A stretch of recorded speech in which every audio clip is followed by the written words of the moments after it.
सर्वज्ञ पीठ गुरु महासन्निधान कैलास परंपरागत कांची कैलास सर्वज्ञ पीठ त्रयस्त्रिंशदुत्तर द्विशततम गुरु महासन्निधान नित्योत्सव नित्य मंगल नित्य कल्याण नित्य रजित कैलास परंपरागत आदि कैलास नित्यानंद पीठ महासंस्थान महासिंहासन पीठ कर्तृ साक्षात् श्री परमशिव समुद्भूत श्री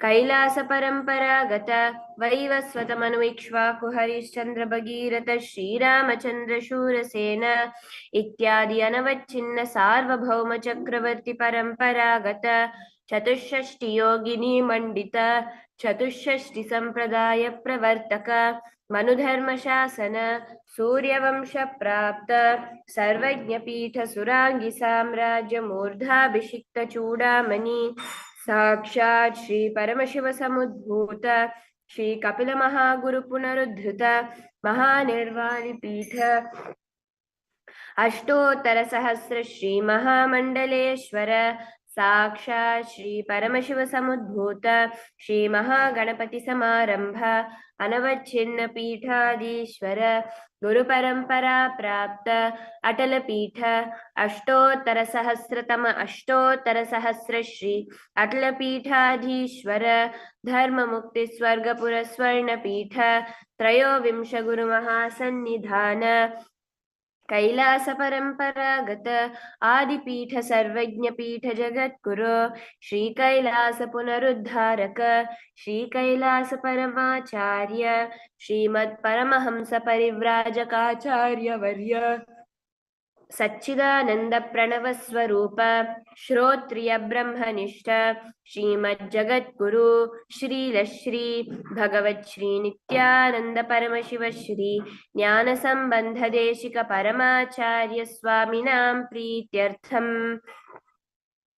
तेषां पादारविन्दयोः भक्ति सिद्ध्यर्थं गुरुकृपा कटाक्ष सिद्ध्यर्थं क्षेमस्थैर्य वीर्य विजय आयुरारोग्य ऐश्वर्यानाम् अभिवृद्ध्यर्थं धर्मार्थ काम मोक्ष चतुर्विध फल पुरुषार्थ सिद्ध्यर्थं मम समस्त दुरितोपशान्त्यर्थं समस्त मंगलावाप्त्यर्थं भगवत् श्री नित्यानंद परमशिव प्रसादेन सकुटुम्बस्य ज्ञान वैराग्य जीवन मुक्ति प्राप्त्यर्थं श्री सर्वदेव देवी स्वरूप भगवत् श्री नित्यानंद परमशिव कृपा कटाक्षेन पूर्ण आरोग्य युक्त दृढ़गात्र यौगिक शरीर सिद्ध्यर्थं परमशिव शक्ति आविष्करणार्थं नित्यानंद योगाभ्यासं करिष्ये. Now take a uddharani of water and pour it off your right hand. Om apaupasprisya.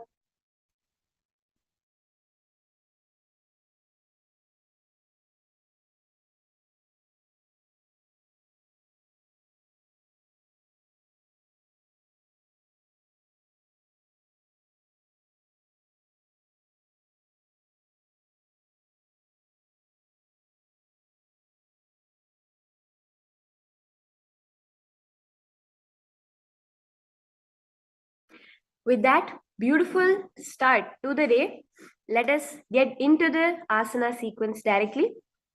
The first asana, as we will be doing, is Sukhasana. Sit in a comfortable cross-legged position with your head, neck and spine in a straight line. Bring your index and thumbs together in the Bindu Mudra and place it on top of your respective knees, engaging all the three bandhas. Visualize yourself as Lord Paramashiva in your inner space. Do the Samana Kumbhaka. As you inhale and exhale, see the flames licking up your spine. Engage all the three bandhas, tucking in your chin to the chest in the Jalandhara Bandha, sucking in your stomach in the Udyana Bandha, clenching your perineum in the Mula Bandha. And do the japa of Soham, rotating it in your throat center, Sukhasana.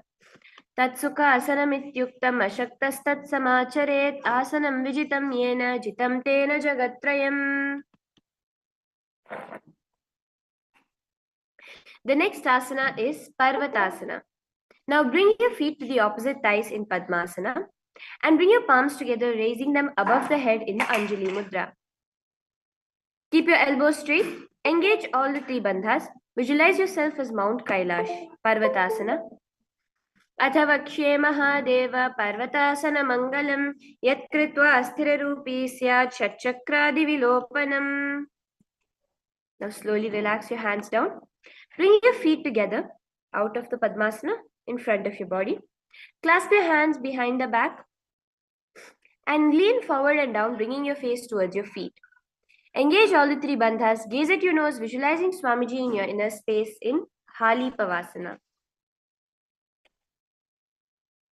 पूर्वं विधियाहु मे जानो उभय पगतलि संपुटिठानो पिष्टिपचेदो करल्यावो दक्षिण करसो वाम गहावो.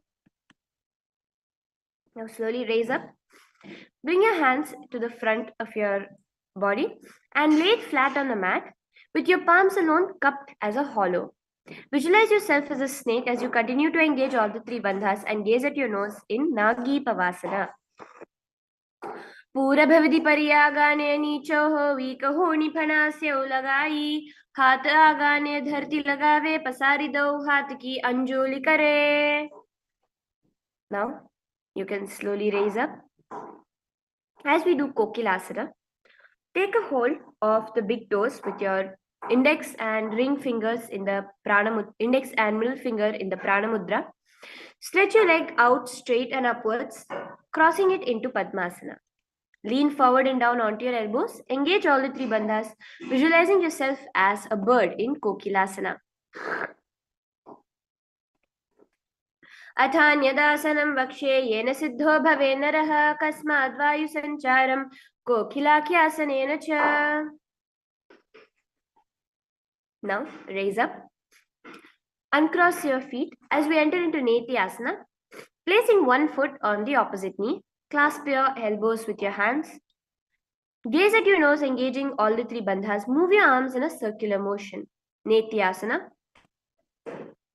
गोडाम्बावा पाद की आँख माहिली सोय दज चरण को वार लो तापरे Gulf समोय. Now place your palms onto the ground, stretch your feet back and push your hips up into the Gajasana. Now from here we have a dynamic movement where you will be slowly lowering your head and chest, scooping your body forward and down again and again. Suck your stomach in the Uddiyana Bandha along with clenching the perineum in the Uddiyana Bandha. In the Mula Bandha, visualize yourself as an elephant, Gajasana. Nibjam padagre bhumau kritva lambi bhuyat mastakagre hastatalav nidhaya. Now just stop the movement while starting a new movement of alternating between lifting one foot towards the toes while pressing the other heel towards the ground. Continue to engage the Uddiyana Bandha as you visualize yourself as a bear in Rikshasana. एकैकं पादमाकुञ्च्य गजासनं कुर्यात् वृक्षासनं भवति. The next asana is Vaishyasana. Now come to a tall standing position. Stand on the tips of just your big toes alone. Keep your head, neck and spine in a straight line, just tucking in your stomach in the Uddiyana Bandha. Bring your middle, index and ring fingers to the heart center in the Hridaya Mudra as you visualize Swamiji in your inner space in Vaishyasana. केशेन पादिगलं बद्ध्वा तिष्ठेद अधोमुखः अथ वैश्यावक्षे यत्कृत्वा सत्यवान् भवेत्. Now relax. We'll be doing the first Karana, beautiful dance postures that engage all parts of the body in the Urdhva Janu Karana. Come to the Aramandi position where you'll stand with your heels touching, toes facing outwards and knees bent. Keep both your hands at the chest level with the elbows parallel to the ground. Twist one knee towards your body, raise it up and back across to the original position, simultaneously moving the hand in the same motion up and across the body. Repeat this on the other side. The next, come to a standing position as we enter into Balalingasana. Now from a standing position, interlace your fingers from outside in. This is the Sarva Vashankari Mudra. Hold on to your knee, pulling it up towards your chest. Keep your spine straight. Engage all the three bandhas as you visualize yourself holding and caressing a baby in Balalingasana. Ekam janurasya lingya sthathavyam balalinganam bhavati.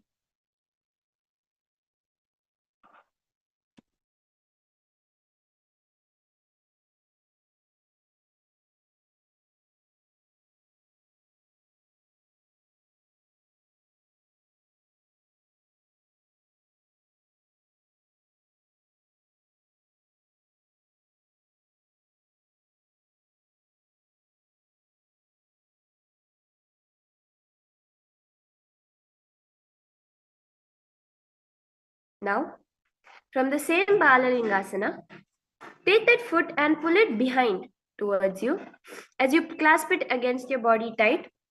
Just engage all the three bandhas, keeping your body straight. Visualize Swamiji in your inner space. Pada Pidanasana. Sthitva kasmin padatale karabhyam veshtayetanum. Now the same foot, clasp it from inside.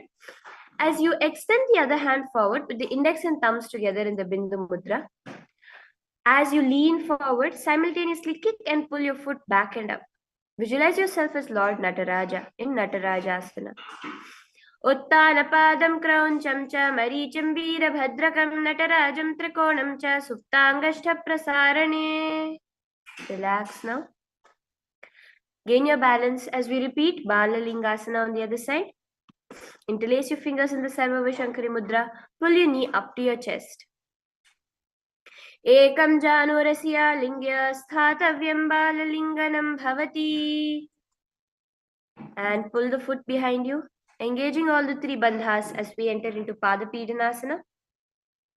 Sthitva kasmin padatale karabhyam veshtayetanam prishte samstapayatnena padapidaramasana.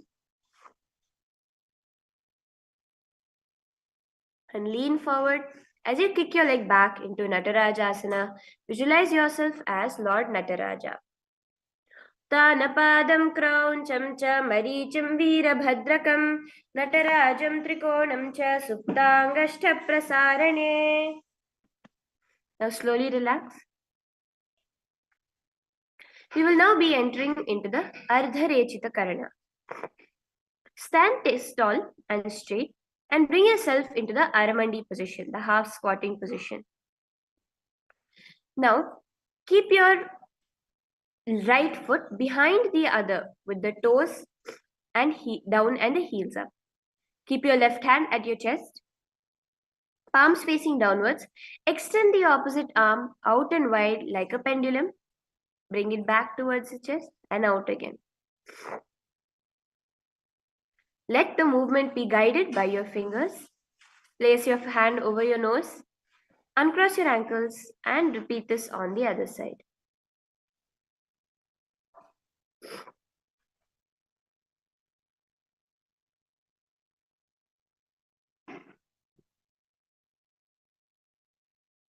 Now, let us enter into a very powerful meditation, which is the skeleton dance. It's a powerful process to completely get rid of all the patterns sitting in your muscle memory. Simple 2 steps. Visualize yourself as a pure skeleton, just consisting of bones, nothing else, neither the skin enclosing you nor the organs within, just pure bones, and start to shake your body intensely. Move every part of your body as intensely as you can, visualizing yourself as a skeleton.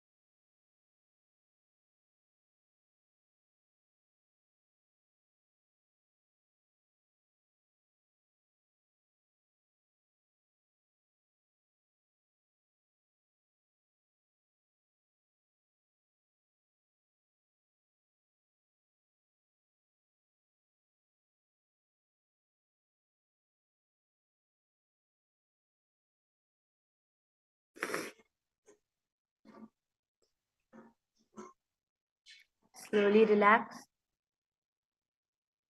Take a few steps forward and backwards on your mat now as you gain your breath back. The next we'll be entering into the Katichina Karana. This is a beautiful Karana where you'll be bringing yourself into the Aramandi position, the half squatting position. Keep your arms above your head crossed, palms facing outward. Now,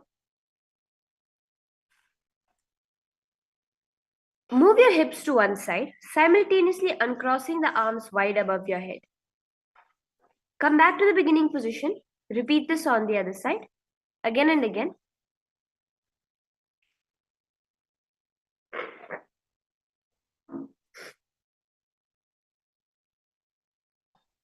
Now, stand tall.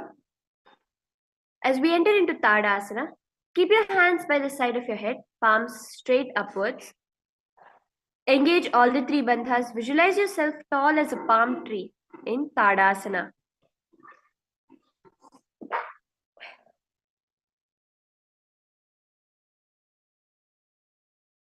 Mahamudra Baddha Konau Tadasana Vibhedakan Vinottanam Sada Kuryadantarvatni Patipriya.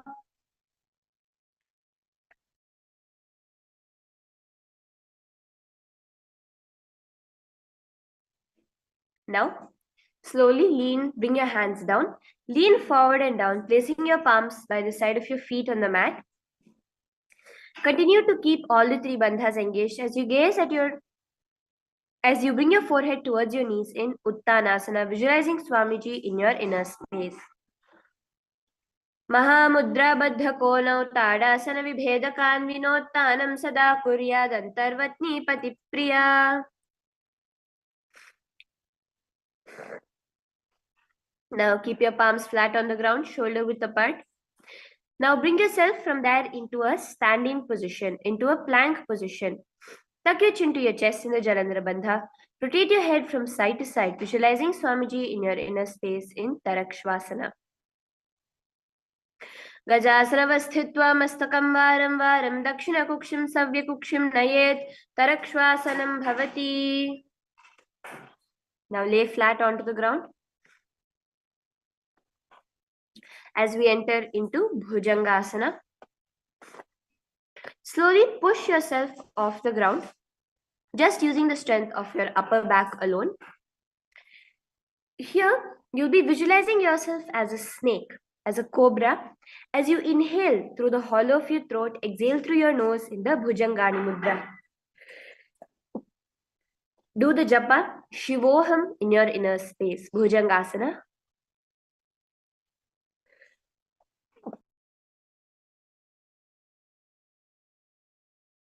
Angushtanabhiparyantam adho bhumau vininyaset karabhyam chadharam dhritva urdhvashishah phanivahi.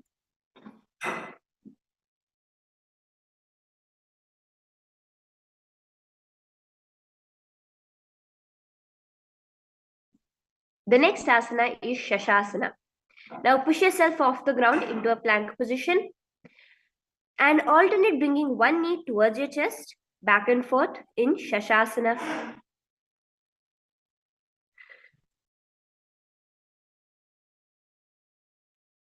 Breathe simply in and out in the Sahaja Kumbhaka, visualizing Swamiji in your inner space. Shashasana. Gajasana samsitau janudvayama kunchya varam varam kartavyam shashasanam bhavati. Now alternate jumping one foot in and out in Rathasana. Alternating again and again, visualize yourself as a chariot.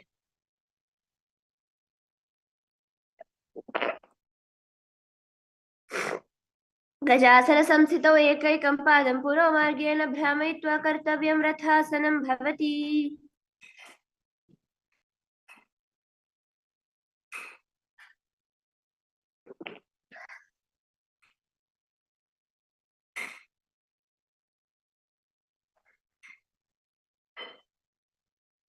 Now, keeping one foot flat on the ground, raise yourself up into a standing position, both your feet extended apart from each other. Now, keep the front foot facing forward and knee bent at a 90-degree angle. while the back foot is stretched out straight behind you, facing sideways. Bring your hands up straight above your head, parallel to your face. Gaze at your third eye, visualize yourself as Lord Veerabhadra as you suck your stomach in Udyana Bandha. Veerabhadrasana. Vasishthamatakauண்டிन्यम् ऊर्ध्वकुक्कुटमेव चाष्टावक्रमथोत्तानम् मयूरं Setu बन्धनम्. Switch your feet around as we enter into Veerabhadrasana on the other side. Vasishthamatakauண்டிन्यम् ऊर्ध्वकुक्कुटमेव चाष्टावक्रमथोत्तानम् मयूरं Setu बन्धनम्. Now come to a standing position. Bring one foot to your inner thigh. Bring your palms together, raise them up above your head in Vrikshasana. Keep your elbows straight, suck your stomach in the Udyana Bandha. Gaze forward, visualize yourself as a tree in Vrikshasana. Vamorumula-deshe cha yamyam padam nidhayato. Now slowly relax. Bring one foot to the opposite hip, palms together in front of your heart center. Stand as straight as a rod in Garudasana. Visualize yourself as Lord Garuda, the eagle vehicle of Lord Mahavishnu. Garudasana. Garudasanamavakshe yena dhyanam sthiram bhavi sarvadoshadvinirmukto bhavatiha mahabali.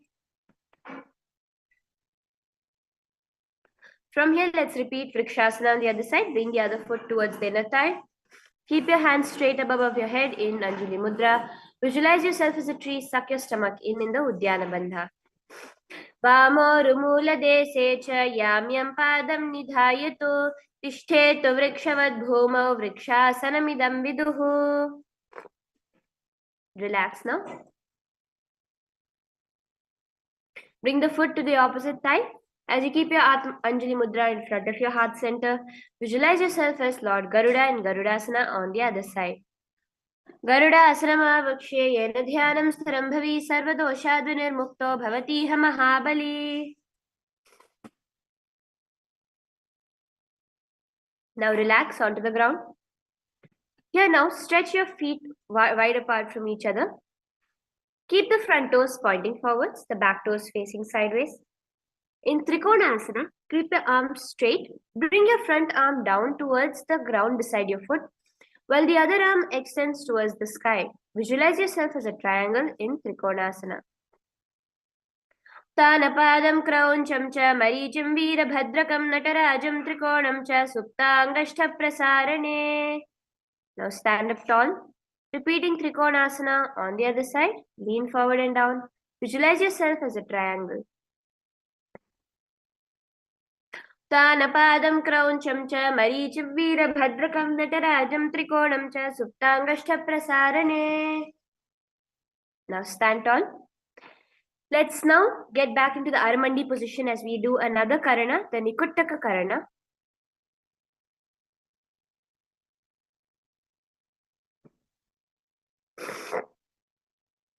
Bring your hands parallel to each other in front of your chest. As you lift one foot onto the tips of the toes, simultaneously bring that respective hand to the top. Let the foot fall to the ground, simultaneously raising the other foot onto its toes, switching the position of the hand. Do this a few times in Nikuttaka Karana. Now, we'll be entering into Angushtasana. Lower down onto the tips of your toes from a standing position, placing your perineum on the back of your heels. Keep your hands in front of the heart center in the Namaskara Mudra.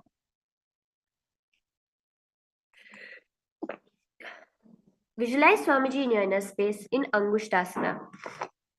Here we have a new pranayama, the Brahmari Kumbhaka, subtly buzzing like a bee.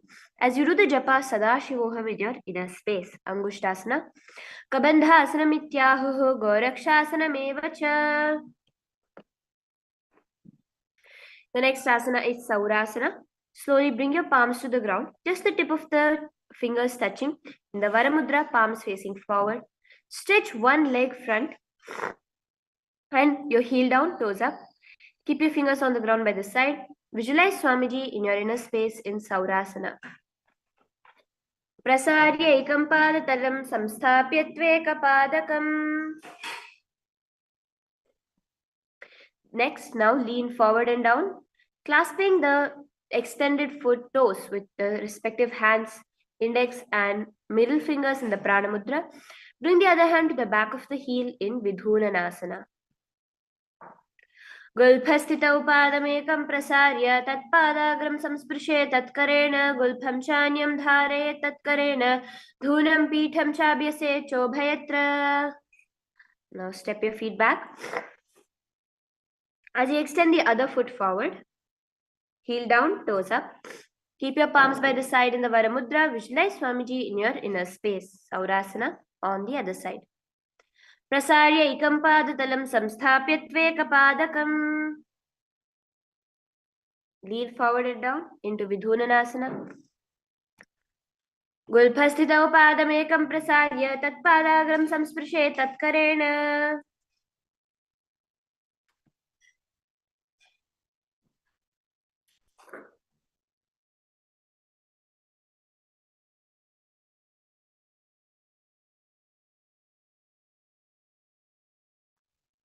The next asana is Brahmajurankushasana. Now step your feet back together with the knees up off the ground. Place your hands, back of the hands resting on top of your knees. As you tilt your head forward into the Jalandhara Bandha, gaze through the gap between your knees as you visualize Swamiji in your inner space in Brahmajurankushasana. Do phana pani hoya vese, edi do gudani vese. Slowly now, spread your knees apart and let them rest on the ground in front of you. Place your palms on the knees. Sit on top of your heels. Pull your stomach in and up in the Uddiyana Bandha. Gaze at your nose in Kapilasana. Visualize yourself as Mahamuni Kapila, gazing at your nose in Kapilasana. उभय पगतली समट हरावे तिनको माहिली core मिलावे फना पानी कुड़ होए वैसे AD दो जोनी निवैसे. Remaining in the exactly same position. Just switch your gaze to your third eye, visualizing Swamiji in your inner space in Bhadra Gorakshasana. दो पग थली संपुट करे कोरवारिली भू परिधरे कोरवारिली राखे से तापरी मूल द्वारिटी की बैसे. Now rest your knees flat. Now raise yourself up onto your toes. Knees spread wide apart in Suryasana. Bring your thumb and little fingers together of both hands in the Padma Mudra. Raise it up high above your head. As you gaze through the gap between your hands, suck your stomach in the Uddiyana Bandha. Visualize Lord Surya in your inner space in Suryasana. Edi do gula tariyane phana pani bhetaka punithane.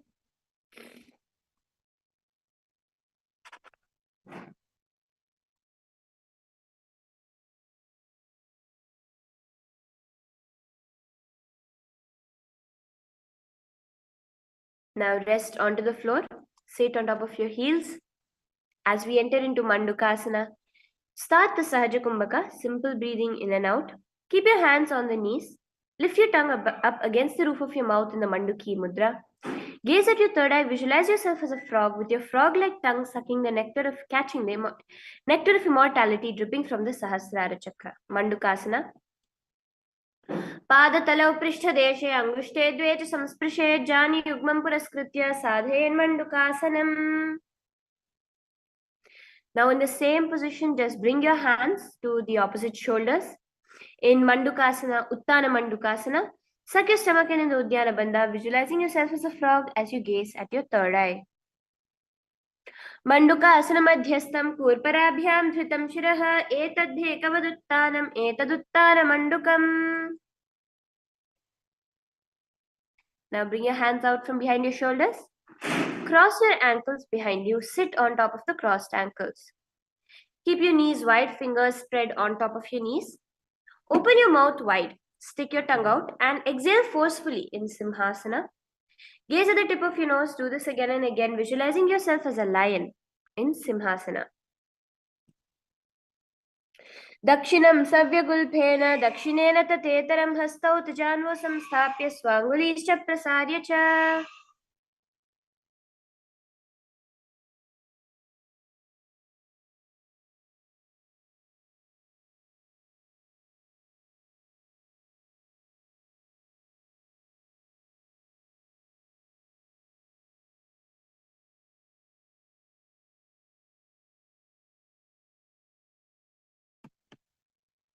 Now, from there, you can stop the forceful exhalation.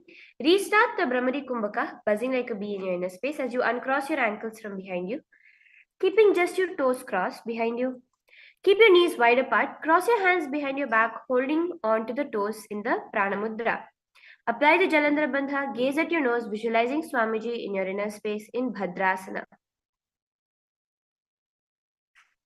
Gulphau Chavishanasyaadho Vyatkramen Samahitah Padangushthau tu Panibhyam Karabhyancha Dhritva cha Prishtadeshatah.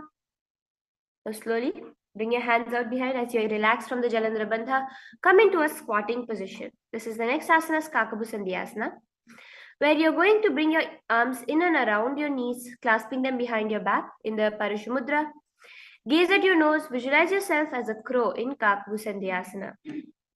प्रथमे वेसकुटाने दौ हाथ पगामिचियाने तिनको मोड़ी नल्या परल्यावे पिष्टिपचे कांकसी करावे. Slowly unclasp your hands. As we enter into Kani Pavasana, place your palms on the floor, shoulder width apart. Bring your knees to the back of your arms towards the armpits as you lean your chin forward down. Lift your feet slowly off the ground, balancing there. Visualize Swamiji in your inner space. Asana Kaugan Ashi Dishita Hoi Toachi Hoi.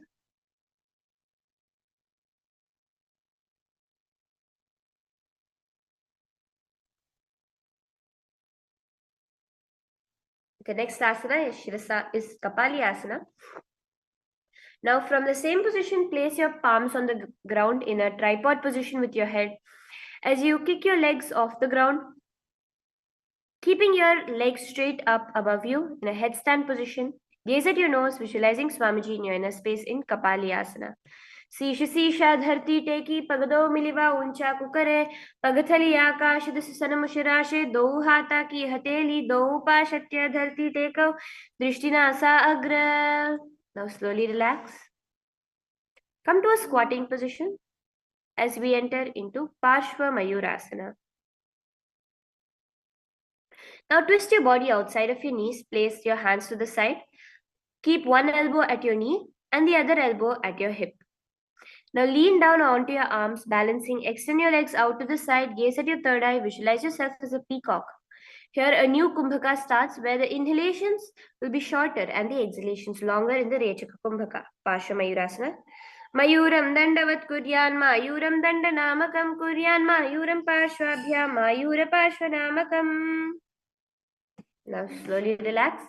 As we move into Parsha Mayurasana on the other side, twist over to the other side of your knees, lean forward, visualize yourself as a peacock. Mayuram Dandavat Kuryan Mayuram Dandanamakam Kuryan Mayuram Parshvabhya Mayura Parshvanamakam. Now from that, bring yourself into a plank position. Stretch your legs back and bring one foot outside of the respective shoulder, bringing it between your hands.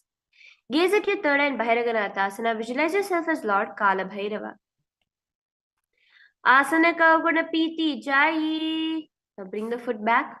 As you bring the other foot in between your hands, as you repeat Bhairaganathasana on the other side, gaze at your third eye, visualizing yourself as Lord Kala Bhairava.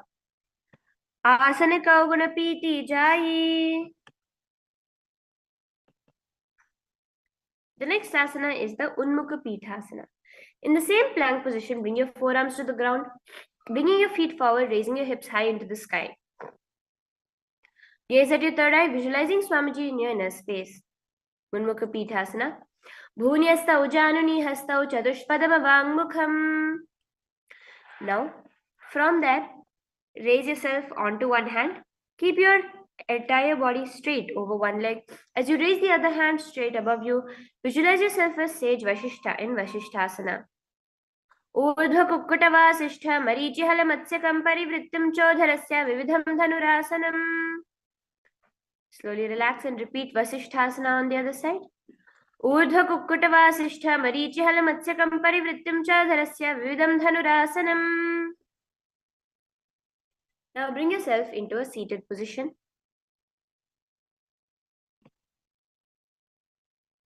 In Anjaneyasana. Keep your legs out straight in front of you. Keep the spine straight and just engage the Jalandhar Bandha, tucking your chin to the chest. As you sit upon your upturned palms, tucking your elbows into the body in Anjaneyasana, gaze at your nose, visualize yourself as Lord Hanuman. दो कर की उभे तेरी कोरवारली मेले भेली सोआ गाने भूपरिदाशे महाने अंगुली मिली राशे. The next asana is Paschimottanasana. You can slowly remove your hands from under your body. As you lean forward and down, placing your hands on top of the respective toes, bring your forehead to your knees. Engaging all the three bandhas, visualize Swamiji in your inner space. We'll be entering into the new japa of Mahasadashivoham in Paschimottanasana. जानो परिललाटन्तु पश्चिमं तानमुच्यते येन केन प्रकारेण सुखं धार्यं च जायते. Now slowly raise up. Clasp your hands behind your neck in the Parashu Mudra, interlacing the fingers. In the same position, lean forward and down into Ugrasana. Bring your head to your knees, engage all the three bandhas. Visualize Devi Kali in your inner space. स्वपाणिभ्यां धृं धृत्वा जानुपरिशिरोऽन्यसेत् आसनोग्रमिदं प्रोक्तं भवेदनिलदीपनम्. The next asana is Marichyasana. You can release your hands from behind your neck. As you bring one foot to the groin, knee pointed upwards, lean forward and down, clasping your hands around the knee behind your back. Bring your forehead to your knees as you visualize yourself as Sage Marichi in Marichyasana. तानपादं क्रौञ्चं च मरीचिं वीरभद्रकं नटराजं त्रिकोणं च सुप्ताङ्गष्ठप्रसारणे. Now, as you unclasp your hands from behind you, let the knee fall to the ground by the side. Lean forward and down, clasping the extended foot. Engage all the three bandhas in the Mahamudra Bandha as you gaze at your nose in Mahamudrasana. Visualize Swamiji in your inner space. दावां पगगी एडी जोई सीवनी आनी लगा वे सोई दक्षिण पदलाम बहुज पसारे तामे आने कांक सीधारे. Now let us repeat Marichyasana on the other side. Come straight as you switch your legs around, bringing the knee out, lean forward and down. Visualize yourself as Sage Marichi. उत्तानपादं क्रौञ्चं च मरीचिं वीरभद्रकं नटराजं त्रिकोणं च सुप्ताङ्गष्ठप्रसारणे. Let your knee fall to the side as you lean forward and down in Mahamudrasana on the other side. दावां पग्गी एडी जोई सीवनी आने लगा वे सोई दक्षिण पाद लांबोज पसारे तामे आने कांक सीधारे.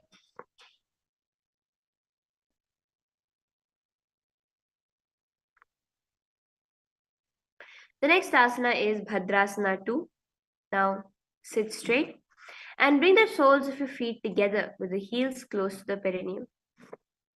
Keep your knees wide, hold your feet firmly, maintain a straight spine gazing at your third eye. In Bhadrasana 2, visualize Swamiji himself in your inner space.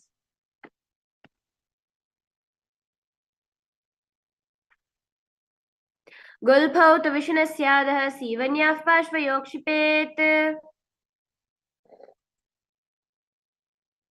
Now slowly extend the feet slightly away from your body. Keep your toes together, heels apart, knees open. Place your hands on the respective knees, tucking in your chin to the chest in the Jalandhara Bandha. Gaze at your nose, visualizing Swamiji in your inner space in Gwali Pavasana.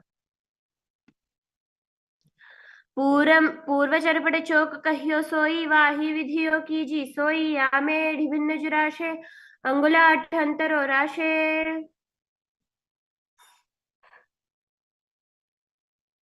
The next asana is Joni Asana. Now place your hands in between your two soles of the feet. As you lean forward and down in Joni Asana, visualize the Yoni Mandala gazing at your nose. दो पगथली संपुट करे एढ़ में एढ़ के ढिंग धरे अर्ध हाथ को अंतर राशे लिलाट पगथल्या मुंह पर दाशे. Now raise up as we repeat Midiki, as we go into Midiki Pavasana.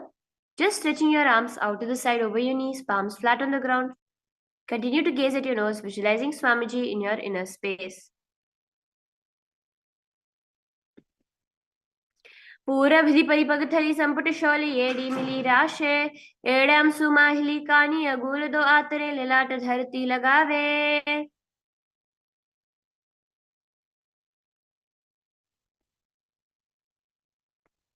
Now raise up. As we enter into Siddha Samadhi Asana, bring your feet out, bring your hands underneath your calves, palms facing upwards as you lean forward and down. Visualize Lord Surya in your inner space as you gaze at your nose. Siddha Samadhi Asana. दो पग थली संपुट करे सोले मेढ आगा में धरे अंगुल आठ अंतर राशे एड़ी को ऐसे दिधाशे. Now raise up. Hold your feet, opening them up towards the sky. Keep the back of your hands on the ground. Press your elbows onto the thighs and knees. Gaze at the nose in Chinaki Pavasana, visualizing Swamiji in your inner space. दो पगा की एड़ी धरती मगिवा मेढ़ लगावे पगथली माहिली कौर अंगूठा की सदी सूड जोड़े. The next asana is Charapata Chokasana. Come back to a straight position as you place your hands on the knees, lightly pushing downwards. Suck your stomach in the Uddiyana Bandha. Gaze at your third eye, visualizing Swamiji in your inner space. Charapata Chokasana. दो पग थरी संपुट धारे आगा ने कर jar पसारे गोड़ा भूसो लग थराशे हाथ दो गोड़ा परिदाशे. The next asana is Bhairavasana. Now, continuing to engage the Uddiyana Bandha, lift the soles of your feet facing together, knees wide lifted up onto your heels, bringing the toes down onto the ground. Keep your knees on the ground, pull the stomach in and up, placing your hands on the knees in the Bindu Mudra. Gaze at your third eye, visualize yourself as Lord Kala Bhairava. Bhairavasana. Gulbhav Sampirya Cha Nyonyam Utkamenotitam Shanaihi. Now relax finally. Bring one foot up to your chest now, with your hands scooped under in Samanasana. Gaze at your third eye, visualize Swamiji in your inner space. Samanasanamavakshe yena dhyanam sthiram bhavi sarvadoshad vinirmukto bhavatiha mahabali. Now, place that raised heel over top of the shoulder and stretch the other leg up straight above you in Apanasana, gazing at your third eye. Keep your hands on the ground flat. केवलं पादमे कंच स्कन्धे चारोऽपि यत्नतः. Now relax. And let's repeat Samanasana on the other side. Samanasanamavakshe yena dhyanam सिद्धवंत्रादि साधनात् एकपादं रौ दत्वा गुह्योन्यलिङ्गवक्त्रके.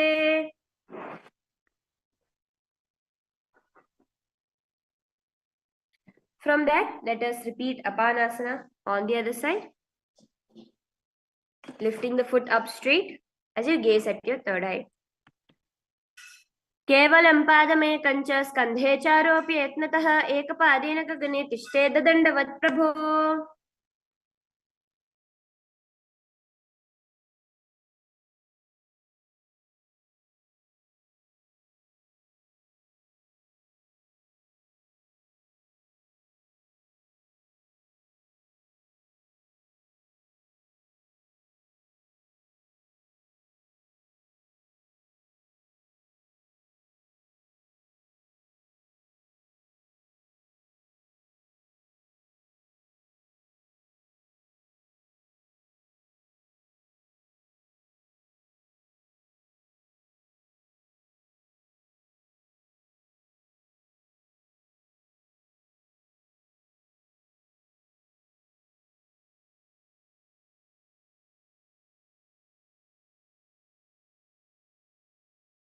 The next asana we'll be entering into is Gomukhasana. Now, cross one leg over the other, keeping your knees towards the center of your body. Keep your feet at the opposite hips and place both your hands on top of the stacked knees. Gaze at your nose, visualizing the face of a cow in Gomukhasana. Savye Dakshinagulpanto Prishtapashve Niyojayet. Dakshine Pitatha Savyam Gomukham Yatha.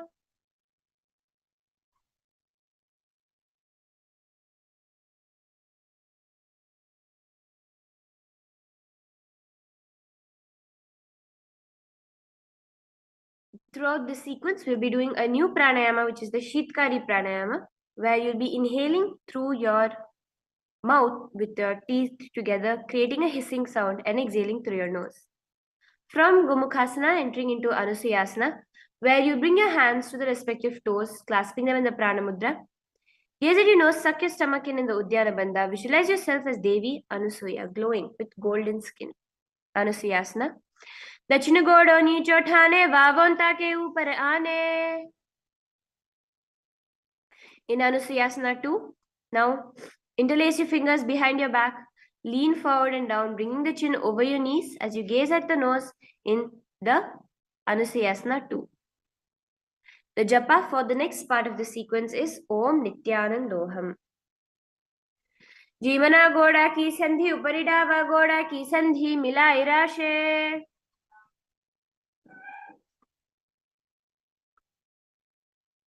Now, raise up as we enter into Garudasana 2.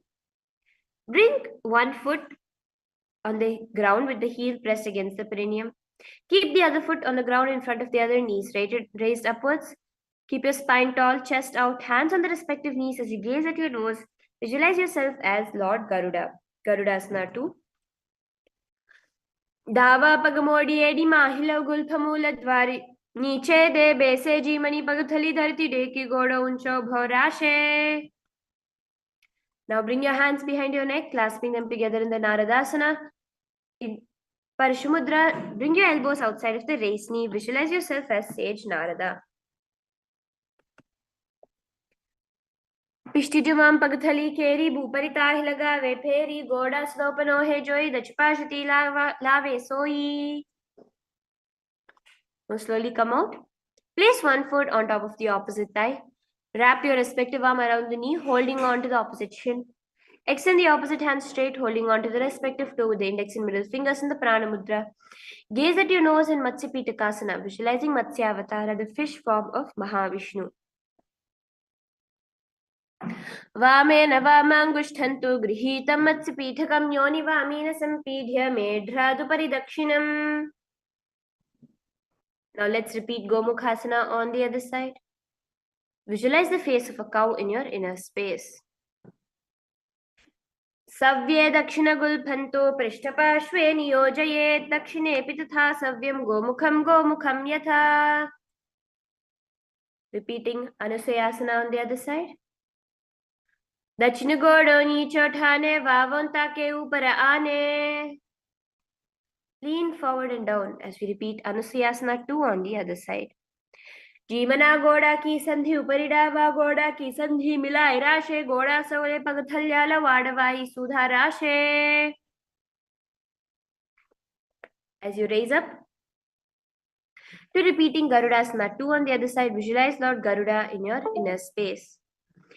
डावों पगमोड़ी एडी माहिलो गुल्फमूल द्वारि नीचे दे बेसे जीवनी पगथली धरती टेकी गोड़ा ऊंचो भौराशे. And rotate outwards as we do Naradasana. Gaze at your third eye. Visualize yourself as Rishi Narada.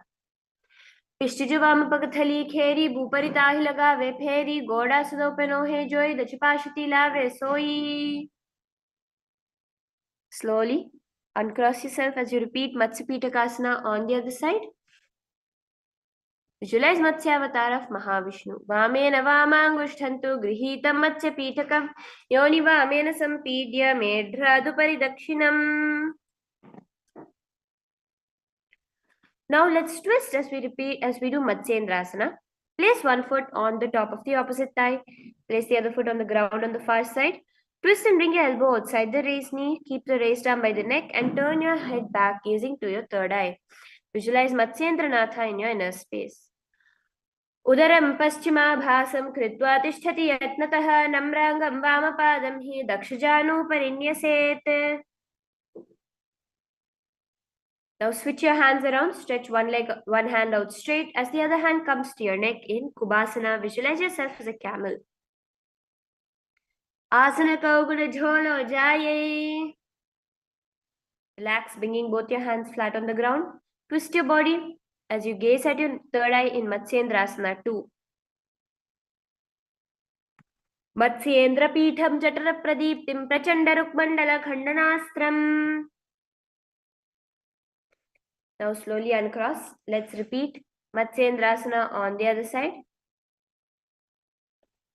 Udaram paschimabhasam kritva tishtati yatnatah. Slowly switch your hands around, gazing at your third eye. As we repeat Kubasana on the other side, visualize yourself as a camel. Asana kauguna jholo jaye. Spread your hands out on the ground. As we repeat Matsyendrasana 2 on the other side. Matsyendra-pītham jatara-pradīptim prachanda-rukmandala-khandanastram. Now come to a seated position. Bring your feet to the opposite thighs in Padmasana and bring your hands to the knees. Engage all the three bandhas. As you gaze at your nose, visualize yourself as Lord Shiva in Padmasana. Here do the Shitali Kumbhaka, continuing with inhaling through your teeth without creating any hissing sound. Asanam vividham proktam padmam vajrasanam tatha. Now relax the bandhas as we cross our hands over the hold onto the toes with the prana mudra. Visualize yourself as Devi Parvati in Padmasana 2. The japa for this next part of the sequence is Om Nithyananda Mahasadashivoham. Uttana ucharanau kritva uru sansthav prayatnatah uru madhye tato tanau pani kritva tutadrisho. The next asana is Kukkutasana. Place your feet on top of the opposite thighs. Place your palms on the ground from between the gap of the thighs and the calves. Lift your body up, visualizing yourself as a rooster in Kukkutasana. Here, just breathe in and out in the Sahaja Kumbhaka. Padmasanam samsthapya anurvorantare karau nivesha bhumo va tishtet vyomastak Kukkutasana. Relax now. Raise yourself up onto your knees as we enter into Baddha Keki Asana. Keep your palms flat onto the ground with the fingers pointing towards your body. Bring your elbows into your navel as you slowly raise your knees off the ground. Visualize Swamiji in your inner space in Baddha Keki Asana. Dharamavashtabhya karadvayana tatkur paristhapitanā vipāshasvaha. Now just stretch your feet back behind you in the same position as you visualize yourself as a peacock in Mayurasana. Athavakshe Mahadeva Mayurasanam Uttamam. Now relax flat onto the ground. Interlace your fingers in the Parashamudra behind your neck. As you spread your feet apart, toes pointed outwards, visualize yourself as a crocodile in Makarasana. Adhyashashete hridayam nidhaya bhumau cha padau cha prasaryamanav sharascha dhrutva karadandayukme deha agnikaram makarasanam tatha. Now from there, let us enter into Shalabhasana.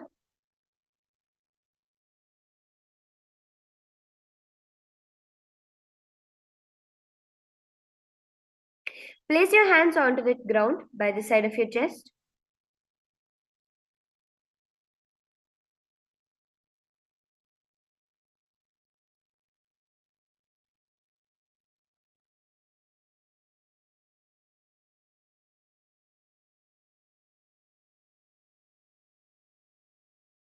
And slowly kick your feet off the ground. Raise your legs up, bringing your thighs off the ground as you visualize yourself as a locust. Shalabhasana. Adhyashashete karayugmavaksho bhumavashtabhya karayostalabhyam. Now, let's enter into Ushtrasana. Clasp your foot with your hands, your feet with your hands, trying to bring your feet to the outside of the hips as you visualize yourself as a camel in Ushtrasana. Adhyashashete padayugmavyastam pishte nidhaya pititam karabhyam akunchet samyagudara gadha ushtram cha pitham yogino vadanti. Now clasping onto your feet, kick your feet back, raising your chest off the ground as you visualize yourself as Paramashiva's bow. Gaze at your third eye in Dhanurasana. प्रसार्य पादौ भुवि दण्डरूपौ करौ च पृष्ठे धृतपादयुग्मम्.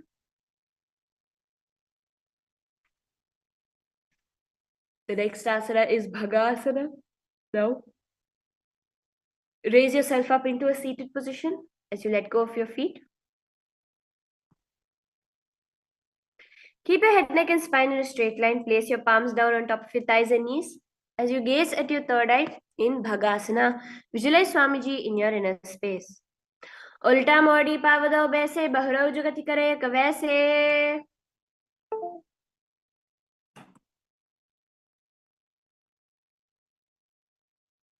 Now from that, bring your forearms onto the ground with your palms clasped together, shoulder width apart. As we enter into Gohyasana, slowly align your hips to the top of your upper body. As you raise your feet off the ground, your knees towards your chest. Gaze at your nose, visualizing Swamiji in your inner space in Gohyasana. Start the japa of Om Nithyananda Paramashivoham.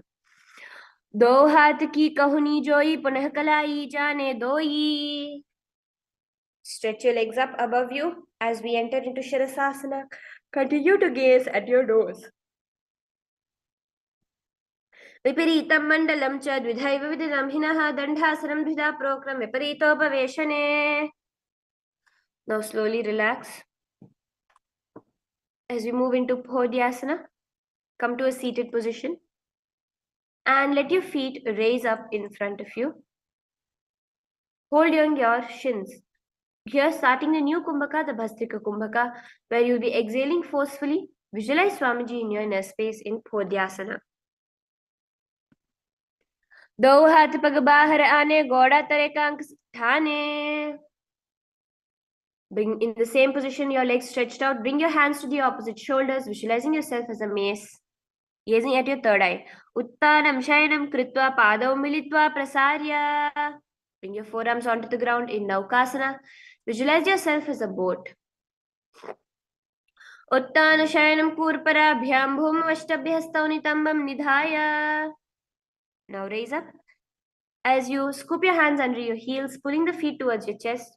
Sit upright, gaze at your nose. Visualize yourself as Lord Rudra in Rudrasana.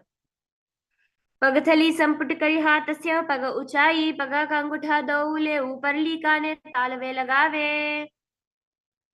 Now lay flat onto the back. Bring your feet just near your hands, just near your feet. As you push your hips high into the sky in Unmukha Pithasana, automatically engage the Jalandhara Bandha. Gaze at your nose, visualize Swamiji in your inner space. ऊर्ध्वे च जानुनी कृत्वा शयद्वोद्मकं तथा उत्तापे हस्तौ तिष्ठेतु पीठमुन्मुखनामके. Now relax flat onto the ground. Bring your feet apart, palms facing upwards. As you visualize your body is dead in Shivasana, supreme point of Hinduism is liberating you. Chant japa Om Nithyananda Paramashivoham, the Mahavakya in your inner space. As you do the Shakti Chalan Mudra, feel your energy, feel your awareness going through all parts of your body.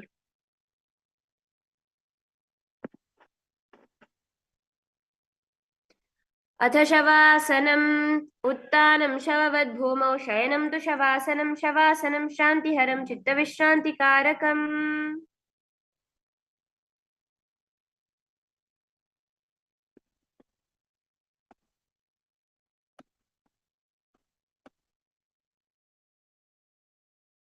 Paramashivoham Om Nithyananda Paramashivoham Om Nithyananda Paramashivoham Om Nithyananda Paramashivoham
Now slowly start to move your hands, move your feet as you raise up into a seated position.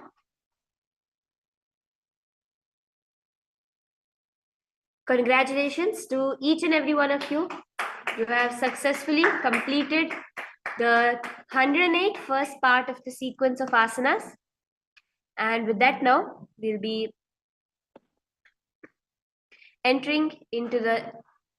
we'll be taking a short break before you enter into the next part of the 200 asanas left to go. Freshen up and come back. We'll be starting shortly. Thank you.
Hope all of you are ready now, as we'll enter into the remaining 200 asanas that are left for us. Let us get started. The first asana is Yathasanishtasana, where you'll be sitting with your head, neck, and spine in a straight line. In any comfortable position, position you find comfortable, you can be seated in it.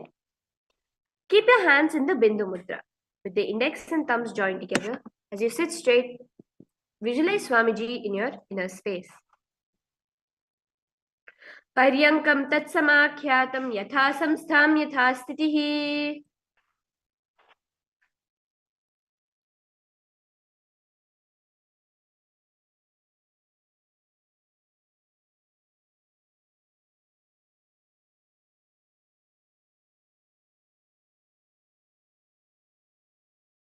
The next asana is Samasana. Now coming to a cross-leg position, keep your hands in the Bindu Mudra over the knees. As you visualize Swamiji in your inner space, inhale and exhale, feeling flames lick up your spine in the Samana Kumbhaka. Throughout the sequence, we'll be having the singular japa of Om Nithyananda Paramashivoham. Samasana. Idanim garbhininam yogabhyaso yatha laghagu.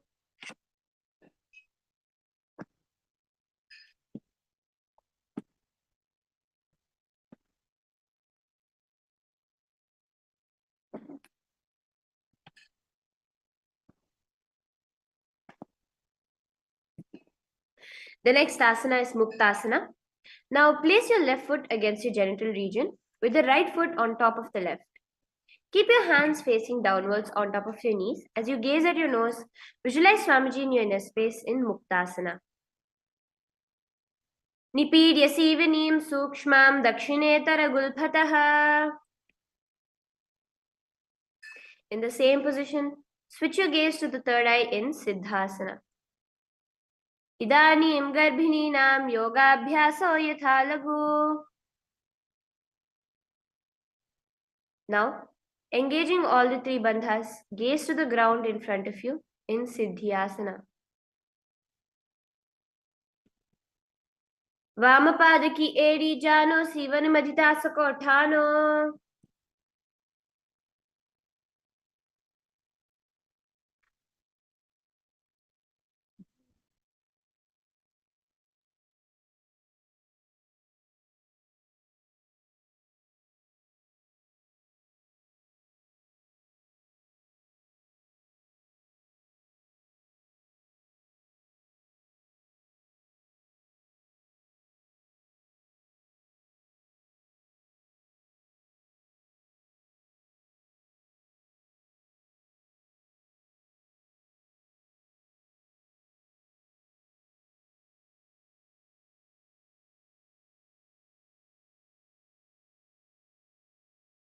Sorry for the delay. The next asana is Rudrasana 2, where you're in the same position, bringing your hands into the Bindu Mudra on top of the knees with the thumbs and index fingers touching. While you gaze at your third eye, visualize yourself as Lord Rudra in Rudrasana 2. Vamacharana paridachine rakhe ekajugati asa vididhake. In the same position, switch your gaze to your nose in Santadhunasana. Asana kaugunam manaki chanchalata meter. Now, bring your hands to your navel, cupping one palm over the other, resembling a lotus flower in the Samputa Mudra. Visualize Swamiji in your inner space in Siddhasana 2. Rijukaya samasinah siddhasanamudiritam prasadi bhuvi padau todorbyamangustamadarat.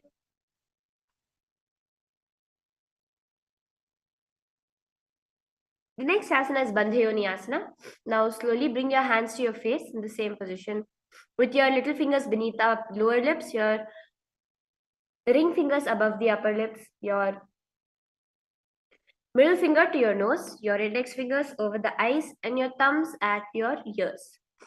Visualize Swamiji in your inner space in Bandhayoni asana. Yatra madhye mahadeva bandhayonyasane shrinau yatkritva khecharo bhutva vicharedishwaro yatha. Now slowly relax. Bring one foot to the opposite thigh and the other foot underneath the opposite thigh.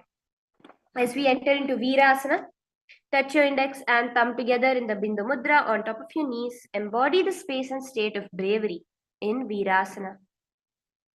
एकं पादमतैकस्मिन् विन्यस्योरुणि संस्थितः इतरस्मिन् तथा चोरुं वीरासनमुदीरितम्.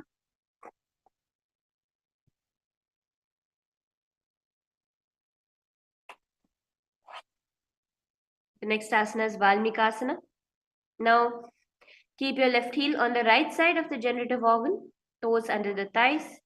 Keep your right foot on your left leg, toes by the knee. Hands on your knees, thumbs and index touching. Gaze at the third eye in Valmikasana. Visualize the Rishi Valmiki in your inner space. डावा पग की पगथली पुनि एड़े है जोय फणा दे दिशि मेढ दक्षिणा आनी लगावे सोय. Now in the same position, switch your gaze to your nose as you visualize the Yoni Mandala in your inner space in Joni Mudrasana. बामपाद की पगथली जाहि माहिली कोरी जोनी ताह धरिवे से उलटा पाव जो मोरी. In the same position, switch your gaze back to the third eye, visualizing the Yoni Mandala in your inner space in Yoniasana. योन्यासनं पर्वतेन योगं योगफले निलं तत्कालफललान्तावत् विचरे खेचरो यावदेव हि.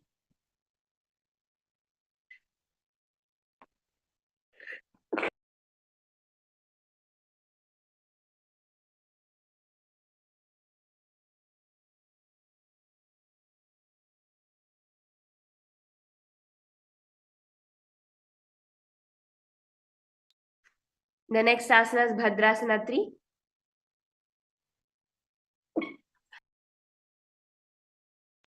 Bring your feet together in front of you, the soles of your feet together. Hold it with both your hands. Gaze at your nose, suck your stomach in the Uddiyana Bandha, visualizing Lord Veerabhadra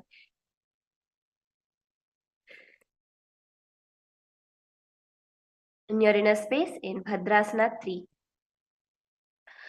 गुल्फौ च वशनस्यादः सीवन्याः पार्श्वयोक्षिपेत् सव्यगुल्फं तथा सव्ये दक्षगुल्फं तु दक्षिणे. The next asana is Aghorasana. Now, in the same position, press your tongue up against the roof of your mouth in the Khechari Mudra as you gaze at your third eye. With your right hand, cover your mouth. Close the left nostril with your index finger and inhale through the right nostril. Close both the nostrils. Hold your breath and exhale through the left nostril. And repeat this on the other side in the Abhyantara Kumbhaka. Gaze at your third eye, visualizing yourself as an Aghori. पूर्व कहो भिश्र का जोई वाही विधि जो कीजे सोई.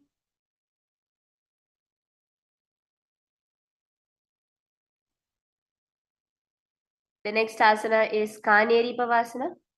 Now lean forward and down, placing your elbows on your heels.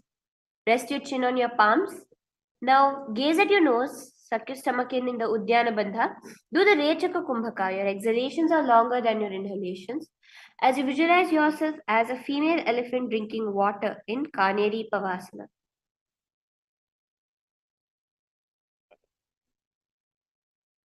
ग्वाली पवासन कह्यो है जैसे याहू जाने विदिते से दो गुल्फ माहिला जाना और एडिया विच कहो निठानो.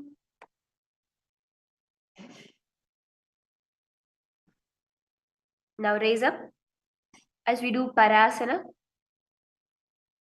Sit with your knees raised. Keep your arms between your thighs and the calves.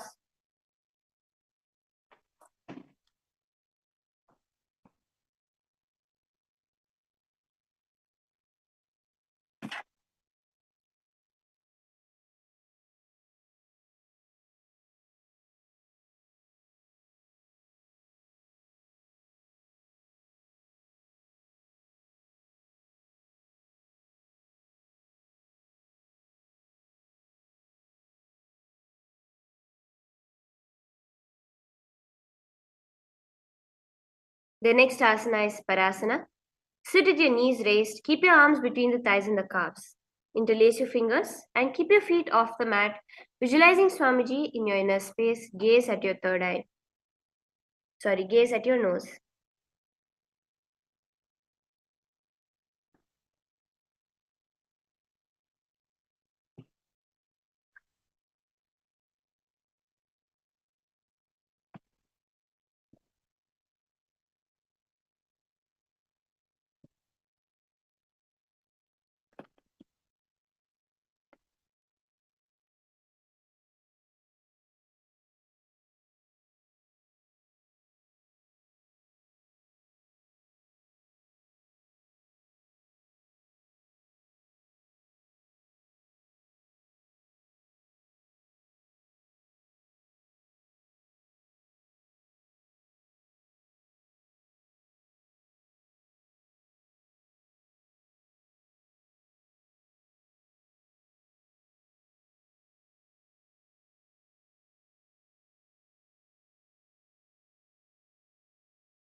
जोग प्रदीपिका दोई करकी सबंगुरी जोई वतश्यामानि लगावे सोई.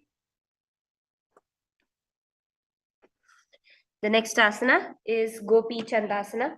Now interlace your hands around your feet with the soles together. Bring your toes to the groove in the throat. Keep your heels touching the chest.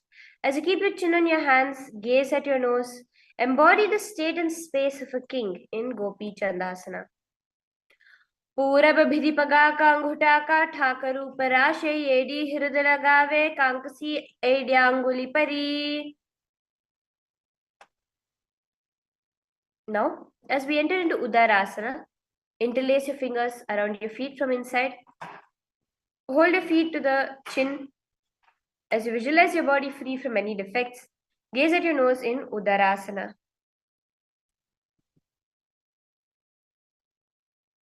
दो पग थली संपुट ठाने उभय हस्त करी उर्ध ही ठाने. Now, interlacing your hands over the feet, pull it up towards the top of your head. Visualize yourself excelling in everything in Vishishtasana. दो पग थली जोड़ी संपुट करे हाथ दो पगवची आने. The next asana is Bhujasana. So now, from the seated position, lift both your legs on top of the respective shoulders. Bring your arms underneath your legs and up, interlacing your fingers around the back of your neck. Visualize yourself as a cobra in your inner space as you do Bhujasana. Shirasanam ta vijneyam kakshasanam atah param grivasanam cha paramam bhujasanam ihochyate. The next asana is Kalyanasana. Now, in the seated position, bring your elbows underneath your knees, wrapping your arms around your back. Keep your palms clasped as you gaze at your nose. Visualize yourself as a beautiful, auspicious goddess in Kalyanasana. दो हाथ पगामिची आने तिनको गोड़ो नीचे ठाने.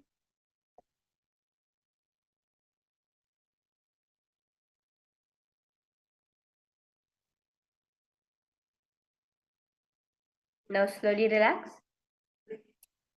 As we enter into the next asana, which is Sankatasana. Now with your right knee on the mat, place the right foot flat and place your perineum on the raised heel. Raise your left leg over top of the right. Bring your left heel to the right hip, placing the hands on the opposite knees. Visualize Swamiji. Visualize an elegant swan in the inner space in Sankatasana. Inhale and exhale, creating the sound of an ocean in the Ujjayi Pranayama. वामपादं चितेर्मूलं सन्न्यासिधरणीतले पाददण्डेन याम्येन वेष्टयेद्वामपादकम्.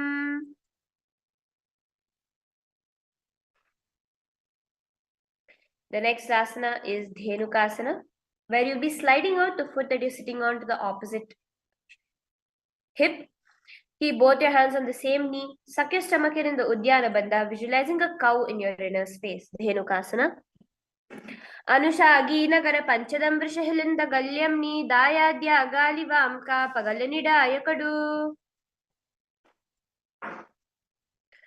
From there, let's enter into Machandrasana. Place your right foot on the left thigh. Place your left foot on the right knee. Bring your left hand behind your back, holding on to the right thigh. Place your right hand on the left thigh. Twist your body.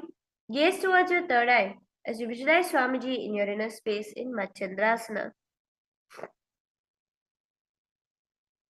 Vamajangha paridachithane, Vamahasti pishti dishane.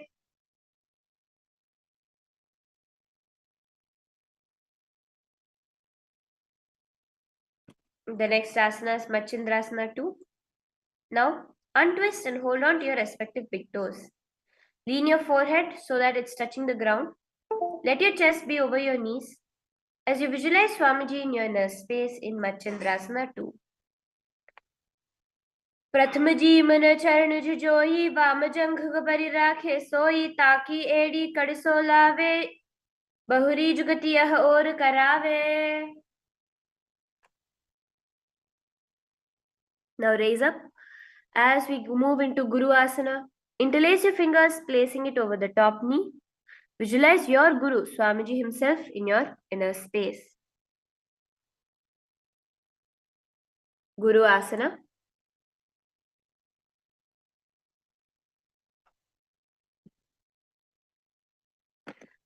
उरुमूले इतरपादस्य कनिष्ठिका प्रदेशे गुल्फां संस्थापित देवजानु इतरपादपार्श्वे संस्थापित तिष्ठेत् हस्तौ सम्मीलयेत् गुरुआसनं भवति. The next asana is Sankatasana on the other side. Now, keep your right knee on the mat, place the right toe flat, placing your perineum on the raised heel. Raise your left leg on top of the right, bring the left heel to the right hip. Place your hands on the opposite knees in Sankatasana. Visualize an elegant swan in your inner space. वामपादं चिते मूलं सन्न्यासधरणीतले पाददण्डेन याम्येन वेष्टयेद्वामपादकम्. Slide your foot out to the side. Keep your left knee on top of the right. Place both your hands on the left thigh as you visualize a cow in your inner space. Suck your stomach in the Uddiyana Bandha in Dhenukasana. Anushagi nagara panchadam vrishahilinda galyam ni dayadya agalivamka pagalanida ayakadu. Now let's repeat Machandrasana on the other side. Place your right foot on the left thigh. Place your left foot on the right knee. Bring your left hand behind the back, holding the right thigh. Place your right hand on the left thigh. Twist your body. Gaze towards your third eye. Visualizing Swamiji in your inner space. वामजंघ परिदचिठाने वामहस्त पिष्ट दिशाने बहुरव दक्षिण पाद है जोई ताकि नली क्यों पकड़े सोई.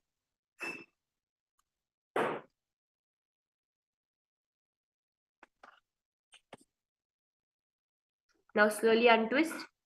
As you move into Machandrasana 2 on the other side, hold on to your respective toes. Lean forward and down. Bring your forehead to the ground. Visualize Swamiji in your inner space. प्रथम जीवन चरण जोई वामजंघ परि राखे सोई. Now slowly raise up. Let's repeat Guru Asana on the other side. Engage all the three bandhas. Interlace your hands together, visualizing Swamiji in your inner space. उर्मूले इतरपादस्य कनिष्ठिका प्रदेशे गुल्फां संस्थापित देवजानु इतरपादपार्श्वे संस्थाप्य हस्तौ सम्मीलयेत् गुरुआसनं भवति. Now, from there we'll be entering into Pashasana. Sit with your feet flat onto the ground. Keep your knees against your chest and your hands holding the opposite knees. Thighs together, spine straight. Keep your tongue pressed against the roof of the mouth in the Khechari Mudra as you gaze at your third eye in Pashasana. Padatale bhumo nidhaya januni urasi nidhaya viparita hastabhyam The next asana is Bodha Shokasana. Now, wrap your hands around your leg, holding on to the opposite wrists. Place your chin on your knees as you gaze at your nose in Bodha Shokasana.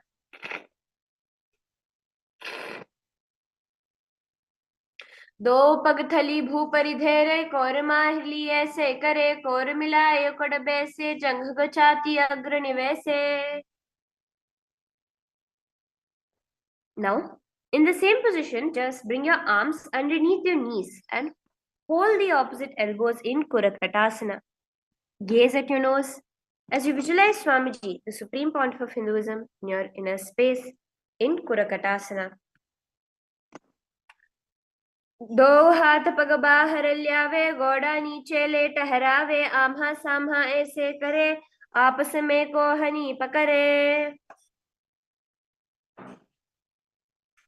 Now let's do Sumati Asana, where you'll be maintaining the same hold beneath your knees. Bring your right foot over the left so your heels cross, toes pointed upwards, gaze towards the navel. Visualize the great sage Maharishi Sumati in your inner space. मूलद्वारी धरती परिठाने दावा पग परिदच पद आने.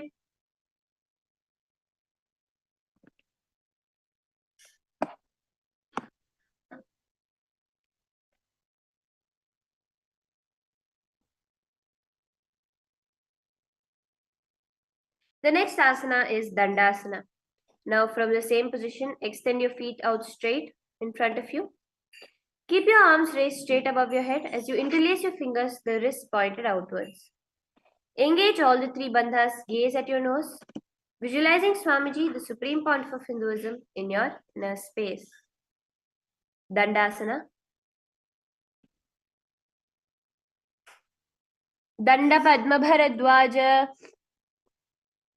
Veeravajrasamaanitu Asanani Sada Kuryada Yusudirghaire Chapurakaihi. Now lean forward and down. Hold your big toes with your index and middle fingers. Keep your forehead to your knees. Inhale through the left nostril and exhale through the right in the Nadi Shodhana Pranayama as you visualize Swamiji in your inner space, Arambhasana.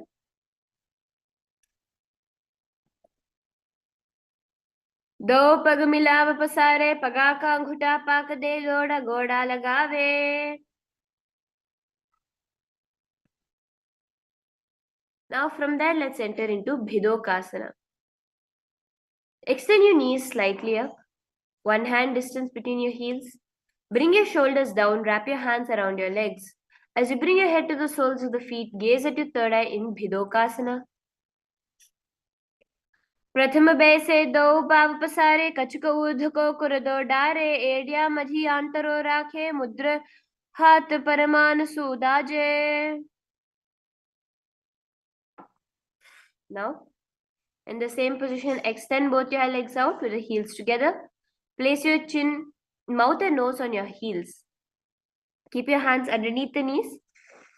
Let your palms face upwards as you gaze at your nose, visualizing Swamiji in your inner space in Jalandhari Pavasana.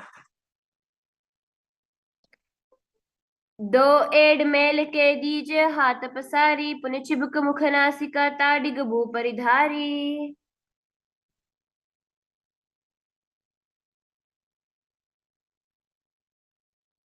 The next asana is Urdhva Paschimottanasana. Now extend both your legs out and lift one foot behind your neck. As you lean forward and down as if in Paschimottanasana, do Urdhva Paschimottanasana here, visualizing Swamiji in your inner space. From here, we'll be starting the Pratyahara Kumbhaka, where as you're inhaling and exhaling, you'll feel the energy, the Kundalini rising up from your base of your spine to the top of your head. पश्चिमतानवत् संस्थितं कृता एकं पादं ग्रीवायां धृत्वा तिष्ठेत् ऊर्ध्वपश्चिमतानं भवति. The next asana is Anantasana. Now lay on your back and hold your right leg behind your neck. Let your left hand hold the right foot from the top. Straighten your body. Concentrate on the prana moving from the Mooladhara to the Brahmarandra. Gaze at your nose in Anantasana. Uttanashayini ekaikam paigreevayam vinyasya. Now roll onto the elbow as you gaze at your nose in Ankushasana. उत्तानशयित एकैकं पादं ग्रीवायां कुर्वन् इतरं हस्तं कर्णमूले स्थापयेत्. Now come back to a laying down position on your back. Bring your knees to your chest and circle the thighs and calves with your arms as you roll to the left and right in Drishasana. उत्तानशयनं जानुनि हृदये वस्तम्भजङ्घासहितोरुणि करद्वये भद्वा सव्यापसव्यं लोडये दृशासनं भवति. Now raise up as you repeat Urdhva Paschimottanasana on the other side. Lean forward and down.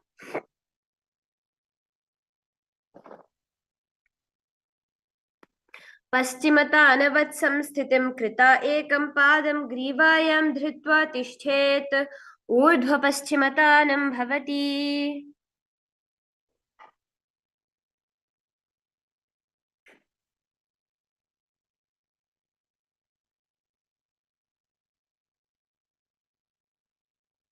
Now lay onto your back in Anantasana. Repeat it on the other side. Gaze at your nose.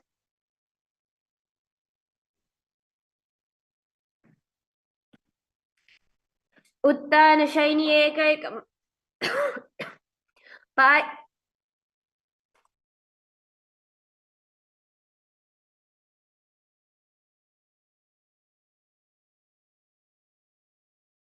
उत्तानशयिनी एकैकं पायि ग्रीवायां विन्यस्य इतरहस्तेन पावाग्रं गृहीत्वा. Roll onto your side as you repeat Ankushasana on the other side. उत्तानशयिते एकैकं पायि ग्रीवायां कुर्वन् इतरं हस्तं कर्णमूले स्थापयेत्. Now come to a laying down position as we enter into Yoga Nidrasana. Bring both your feet behind your neck. One by one, hold your hands behind your back as you gaze at your nose in Yoga Nidrasana.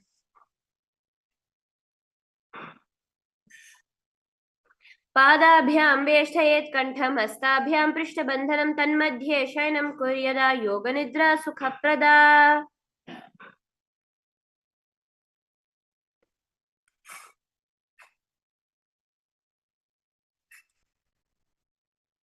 The next asana is Atmaramasana.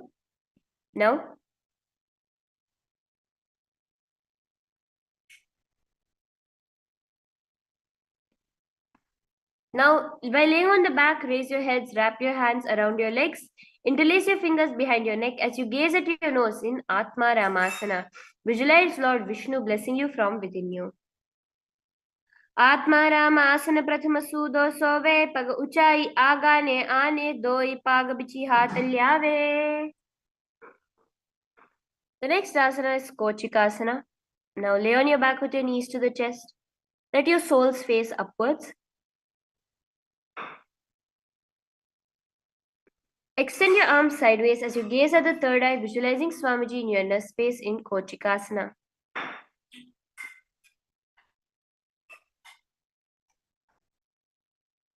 दो हाथ चीदा सा करे तिन सो बिलास पा करे पग ऊंचाई आगाने आने बहरो जुगति ऐसे के विधिवा में.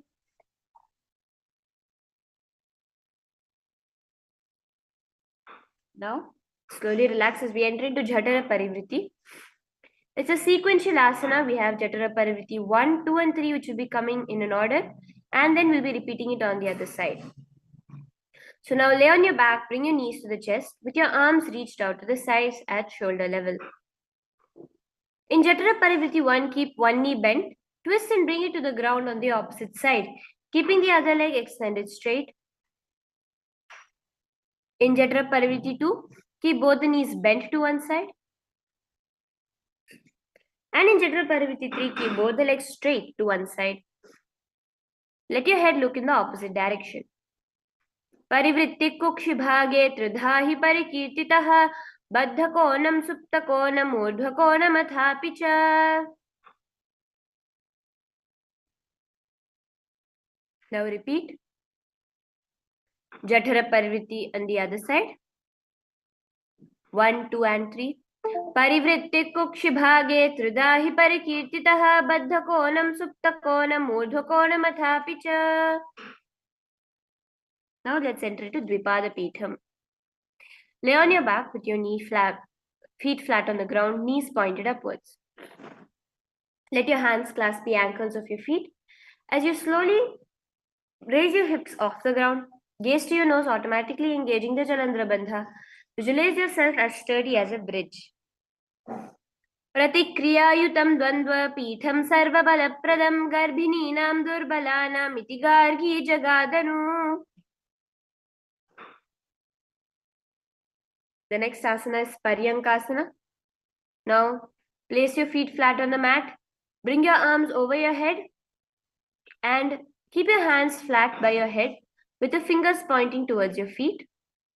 Slowly lift your entire body off the ground as you visualize yourself as sturdy as stone furniture in Paryankasana.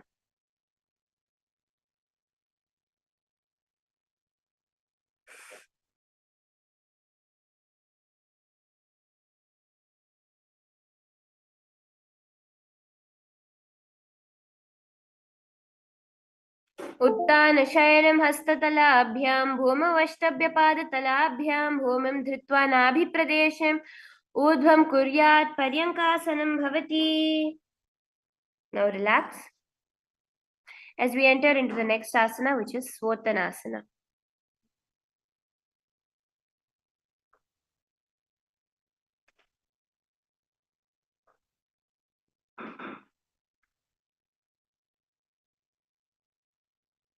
Lay on your back with your knees to your chest. Keep your hands on your shoulders.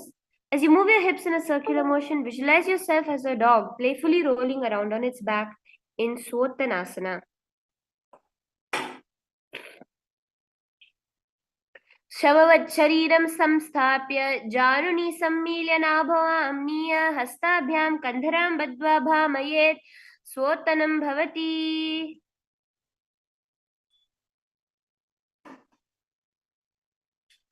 The next asana is Viparita Karani.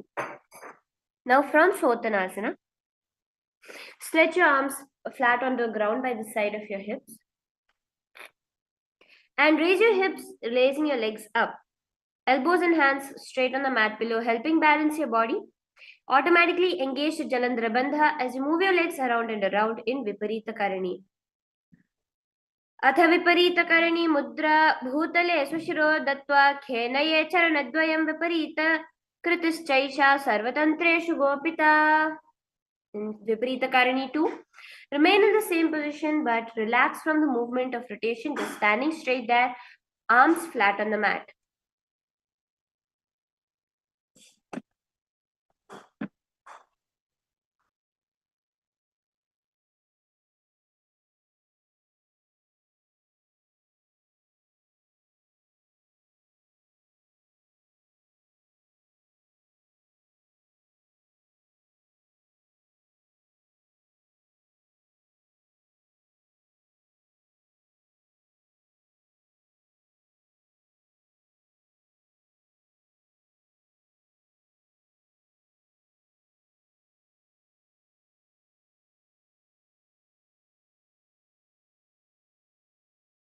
Viparitakarani 2. Karni विपरीताख्य सर्वाधिव्याधिनाशिनी नित्यमभ्यासयुक्तस्य जाठराग्निविवर्धनी.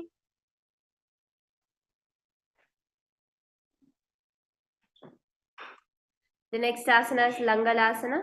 Now, laying on your back, lift your hips, taking your feet over the head, hands stretched on the ground, palms clasped, rest on your neck and shoulders, visualizing yourself as a plow. Griva kanthena bhumim vishtamba padagradvayam. Now clasp your toes in Shaita Paschimottanasana.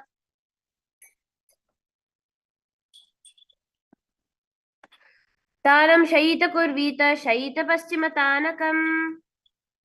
And stretch your feet out wide apart in Supta Konasana. Parivritti Kukshibhage Tridahi Parikirtitaha Baddhakonam Suptakonam Urdhvakonam Athapicha.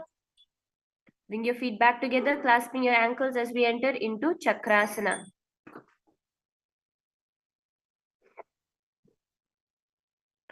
शवासनस्थौ पादौ कुर्यान्मस्तकतः परौ.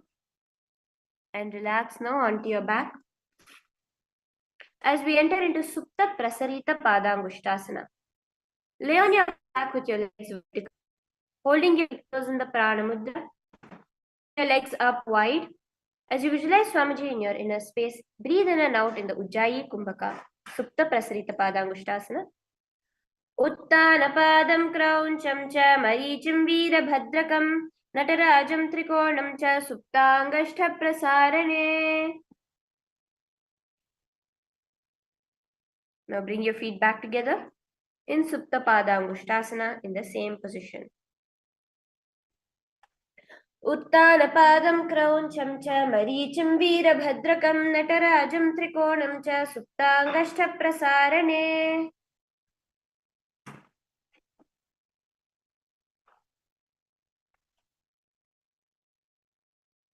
Now lay onto your back. As you bring your legs into the Padmasana position, hold your opposite elbows over top of your head. Gaze at your nose, visualizing Matsyavatara in your inner space in Matsyasana. Mukta Padmasanam Kritva Uttana Shayanam Charet Kurpara Abhyam Shiro Veshtya Matsyasanam Turogaha. In Parasharamasana now, place one hand over top of the other. As you gaze at your nose, visualize Lord Rama in your inner space, Parasharamasana. Prathama kare Padmasana ache Sudho sove bhuparipache.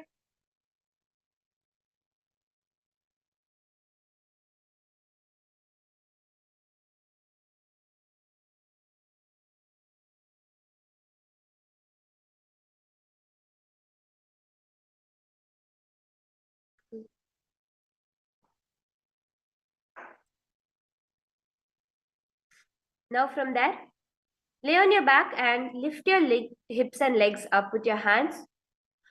Keep your hands supporting your hips, elbows on the floor. Tuck your chin to the chest in the Jalandhara Bandha.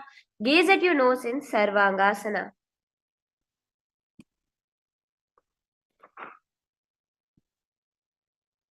अथवा क्षेत्र संक्षेपात् सर्वांगासनम् उत्तमं यत् कृत्वा योग निपुनो विद्याभिः पंडितो यथा. Now relax as we enter into Vrishchikasana. Lay on your back and keep one foot on the opposite thigh. Lift the other knee towards your head.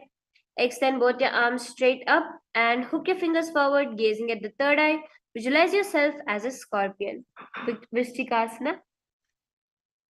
प्रथम शयन सूधो शीस केशकी संधि सुधा के कचुसी सुरध कर राखे बहुरोपगति से तान गगन दिश सम्मुख करिठाने. Now relax. Switch your legs around. Repeat Vrishchikasana on the other side, visualizing yourself as a scorpion.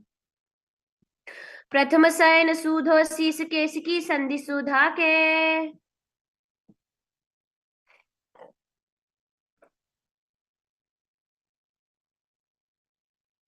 The next asana is Vrishapadakshepasana. Now lay supine on the ground. Lay on your back, interlace your fingers around your neck. Lift both the feet off the ground. Extend one leg straight and the other knee towards the chest. Alternate between extending and raising the knee again and again. Visualizing Swamiji, the supreme point of Hinduism, in your inner space.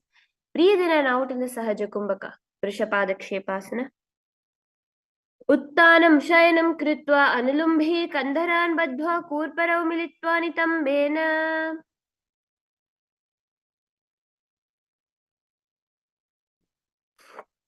Now relax flat onto the ground.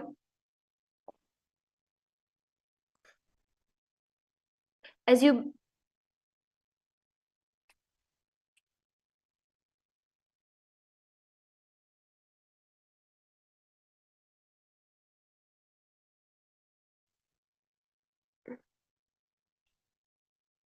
Now relax flat onto the ground as you lift your legs one by one, touching the ears with the knees in Marottanasana.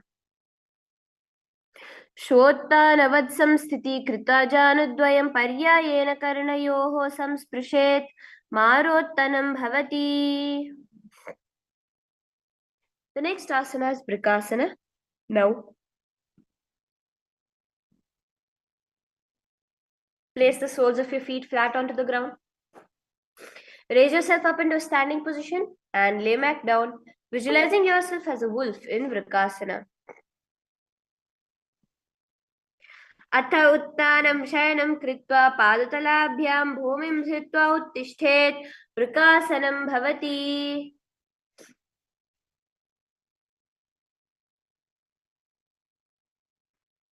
The next asana is Luthasana. Now, from a seated position,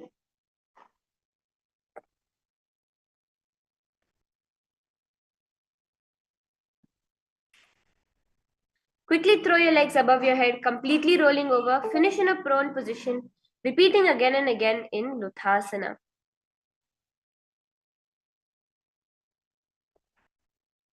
उत्तान शयनं पादौ शिरलिङ्गे भूमौ स्थापयित्वा निब्जं भूयति निब्जं शयनम्. Now come to a prone position on the ground. Lay on your belly. Let your hands be by your shoulders. Contract your lips, making a sound like a flute whistling while inhaling in Sarathasana.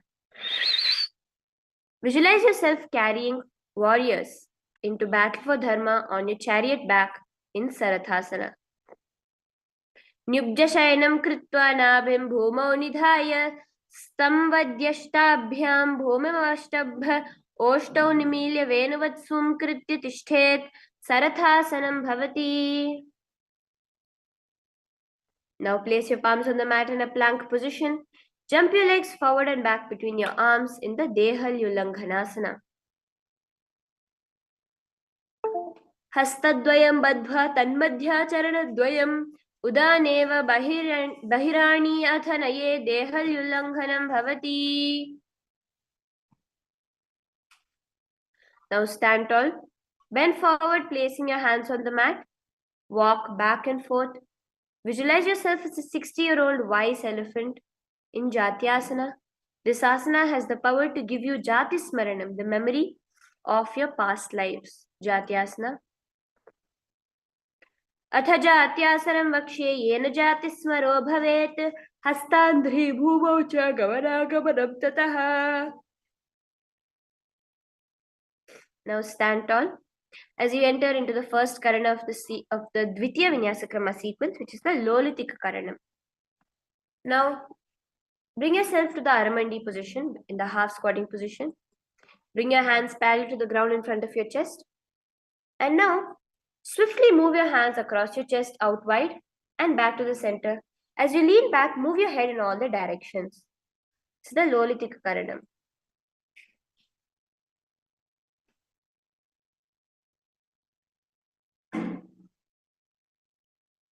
Now, let's enter into Sarpasana. Stand tall on your mat like a rod. Keep your arms by your side, hands touching the thighs. As you visualize your Kundalini Devi raising up and coiling upwards around your body in Sarpasana. Atha Sarpasanam vakshe vayupanaya kevalam shariradaণ্ডवत् tishthet rajjubhaddastu padayoh.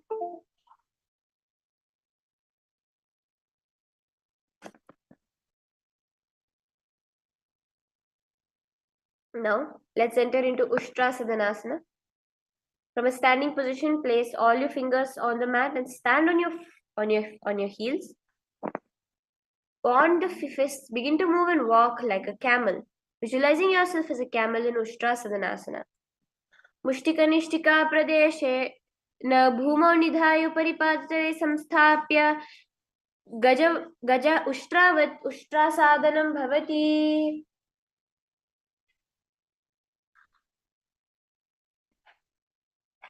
Now stand tall. As we remain in the same position, switch your gaze, switch your visualization to that of a horse as you begin to walk and move around like a horse in Ashvasana. Mushtika nishtika pradeshena bhumau nidhayu paripadatale samsthapya ashvavat shariram charaniyam ashvasanam bhavati. Now stand tall. As we enter into the Kapota Nitakasana. Stand straight with your feet together. Interlace your fingers behind the back. Pull them down towards your calves, opening up your chest. Visualize yourself as a soaring bird diving in Kapota Nitakasana. पादतले भूमौ निधाय पृष्ठभागेन हस्तौ जङ्घापर्यन्तं नीत्वा कपोटनितकं भवति. The next one is the Tala Pushpaputam Karana. So come stand tall with your palms together in the Namaskara Mudra. Gently bend your knees. Keep your toes pointing outwards simultaneously now. As you open your palms, raise one heel off the ground, slightly lowering the wrists and shoulders of the respective heel. Visualize you're holding and offering a bouquet of flowers to Paramashiva himself in the Tala Pushpaputam Karana.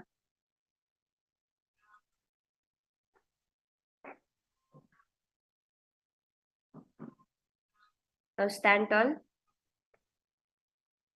Bring your palms together, forming the horn of a rhinoceros.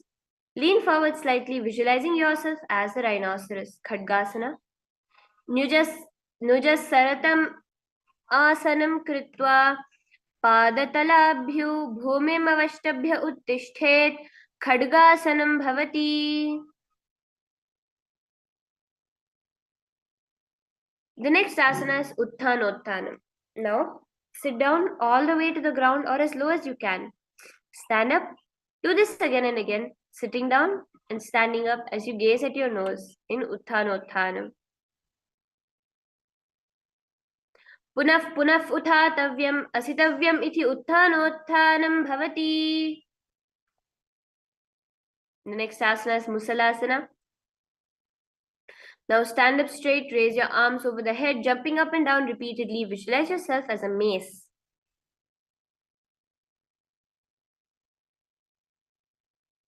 Saralam sthitva urdham bahu nayet varam varam uddanam kritva nayet musalasanam bhavati.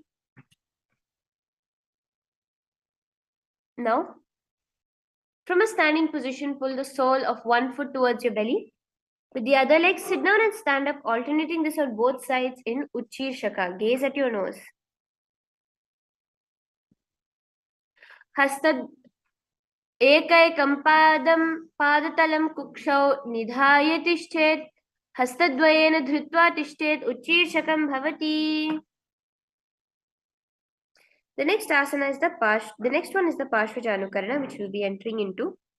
Now stand, keep one leg slightly bent, with the toes pointing at the side as you bring the other knee towards your chest. Point the toes downwards. Keep the arm holding the knee into a fist.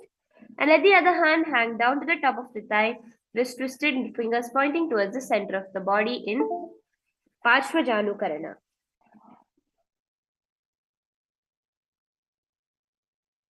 Now stand straight as we enter into Tandavasana.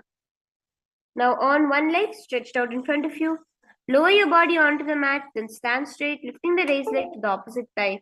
Visualize yourself fiercely dancing as Lord Paramashiva. Tandavasana. एकेन पादेन स्थातव्यम् उत्थातव्यं ताण्डवासनं भवति. Bring the foot to the opposite thigh. Inner thigh in Brahmanasana. Keep your hands by the side. Visualize yourself being blessed by Lord Brahma. Brahmana asanama vakshe yat kritva brahmano bhavet ekapadamarav dattva tishched dandakritir bhuvi.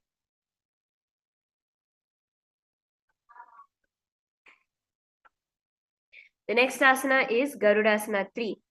Now, stand tall, wrapping your left leg over around the right knee. Tuck your left toes at the other side of the right calf simultaneously. Cross your left arm underneath the right and bring your palms together in the Namaskara Mudra, visualizing yourself as Lord Garuda in Garudasana 3. Uttana Kurma Pitham cha Saimham Garudam eva cha. Now uncross your ankles. As you stand tall with one foot on the opposite thigh in Ekapadasana, keep your hands by the knees. Visualize Swamiji in your inner space. दक्षाङ्घ्रिं वामपादस्य जङ्घो परिनिधाय च द्यः पाणिं जानुपार्श्वयोः स्पृशेत् कुमतिराङ्घ्रिणा. The next asana is Dhruvasana. Now stand, hold the big toe of the left foot, straighten out to the side. Rotate your body quickly on the standing leg. Visualize yourself as the pole star. Dhruvasana. एकेन हस्तेन दण्डरूपस्य एकस्य पादस्य अग्रं धृत्वा Bringing the foot behind your neck now. Alternate between sitting and standing, visualizing Lord Vishnu in your inner space in Trivikramasana. एकेन पादेन स्थातव्यम् उत्थातव्यं ताण्डवासनं भवति ग्रीवायां पादं संस्थाप्य स्थातव्यम् उत्थातव्यं त्रिविक्रमासनं भवति.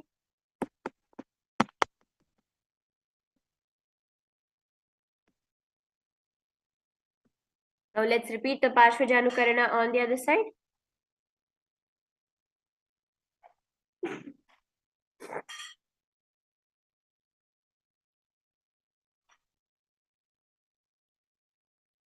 Now stretch the leg out, alternate between sitting and standing on one leg in Tandavasana. Visualize yourself fiercely dancing as Paramashiva. एकेन पादेन स्थातव्यम् उत्थातव्यं ताण्डवासनं भवति. As we repeat Brahmanasana on the other side, visualize Lord Brahma blessing you from within. Brahmanasana. Brahmanasanamavakshe.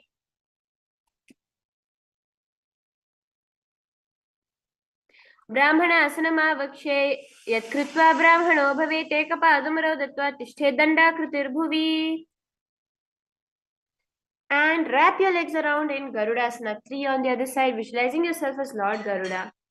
उत्तानकूर्मपीठं च सैंहं गरुडमेव च वातायनं गोमुखं च भारद्वाजं त्रिविक्रमम्.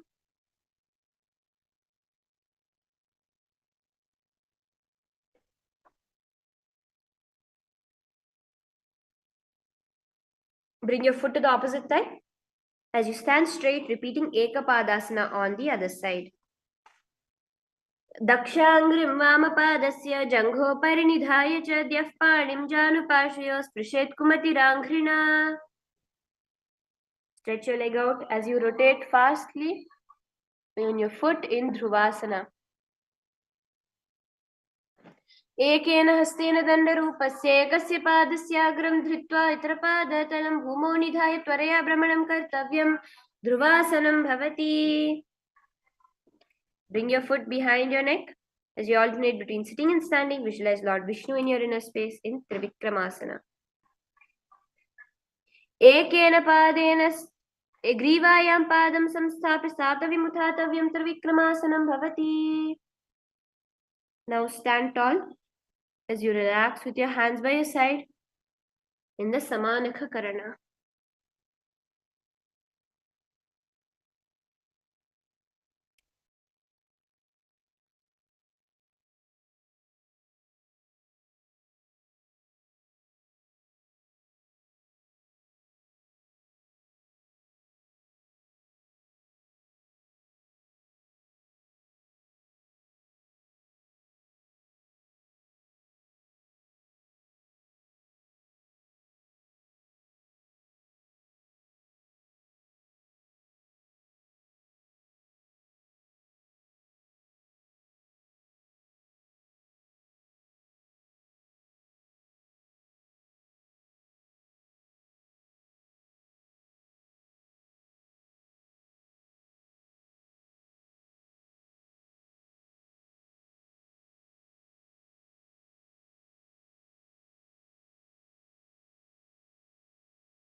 Now from here, let's move into the next asana, the Ghora Kanjali asana.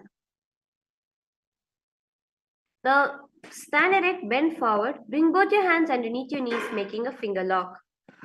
Sit in a squatting position. Let your finger lobe touch the navel. As you visualize the great sage Gorakhnatha in your inner space in Ghorakanjali Asana. Prathami ube हो ये बाहुरी नीचे पुनि हो वे दो कर दो जंग माढ़ी के विधि द्रुचे. Now, remove your hands from underneath your knees as you do Kanchyasana.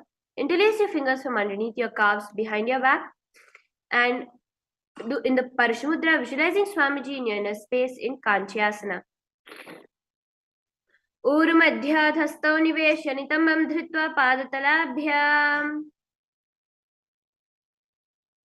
Now, bring your feet together, sitting in a squatting position. Let your hands be behind you. In the Paramashivoham, gaze at your navel, visualize Bhagavan Kala Bhairava in your inner space. दो पग की तलिया की माहिली कौर मिलाई. Now, in the same squatting position, bring your feet together, hands together, behind your back, facing downwards in the Anjali Mudra. Gaze at your nose, visualize a boar, one of the 10 incarnations of Mahavishnu in your inner space in Varahasana. पगथली की माहिली core मिलाई फना पानी कड़ बैसे.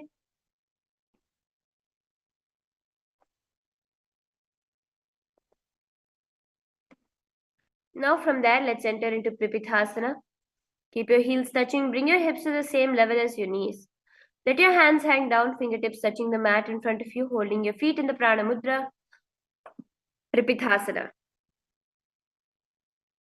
अथ उत्तासनानि पार्ष्णिद्वय सम्मील्य स्थित्वा.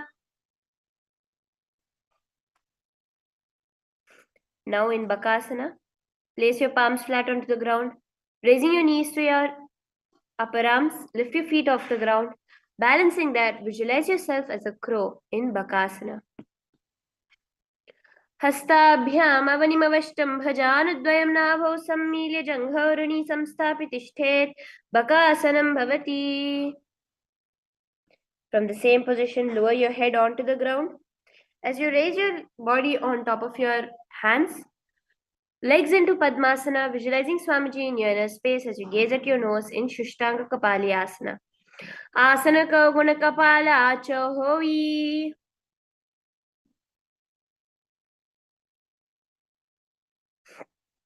Now, slowly relax. As you move into Guptasana, in a kneeling position, sit down between your feet. Let your heels come outside the hips. Hands on the knees, sit straight as you gaze at your nose. Visualize Paramashiva in your inner space in Guptasana.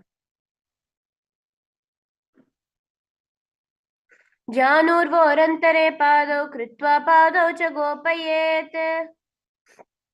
The next asana is Vrikshasana 2. Place your hands on the ground with your fingers wide apart.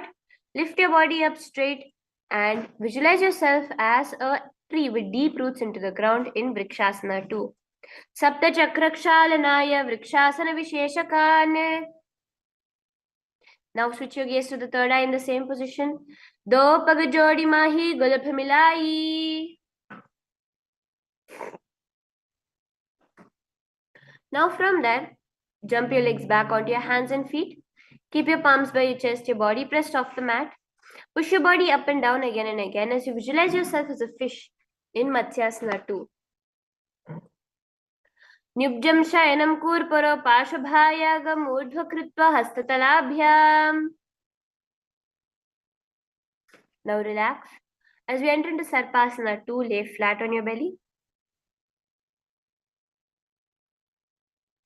Bring your hands to the hips. Extend your legs jointly, pointing the toes. Lift your chest to the left and right like a snake, visualizing yourself as a snake. Sarpasana 2. Nyubjam shayanam kritva hastau nitambam samsthapya padau dighikritya sammilyan urasa gantavyam sarpasanam bhavati. Now slowly relax. As we enter into Niralambanasana, lay prone on your belly. Keep your hands in the Padma Mudra and rest your chin on your palms. Keep your legs straight as you balance here, feeling completely supported in Niralambanasana.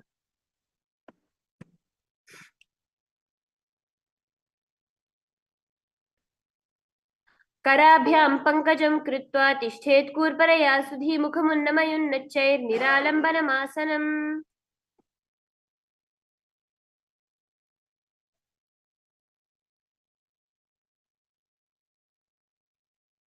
The next asana is Chakrasana. Now lay on your stomach, place your hands flat onto the mat. Straighten your arms, simultaneously bend your knees, bringing it towards your head as you lean backwards. Visualize yourself as an umbrella in Chakrasana.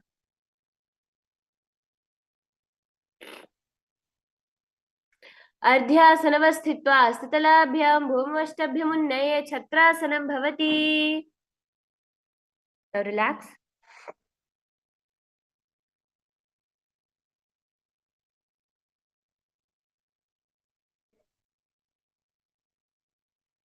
Lean back onto your heels. Keep your palms forward as you visualize yourself as an Vajra in Vajrasana. दण्डपद्मभरद्वाज वीरवज्रसमानितो आसनानि सदा कुर्यात् सुदीर्घैरे च पूरकैः. Now raise up onto your palms and feet in Gajasana. In this position, now alternate striking the ground with your hands in Meshasana, experiencing and visualizing yourself as powerful as a ram. Meshasana.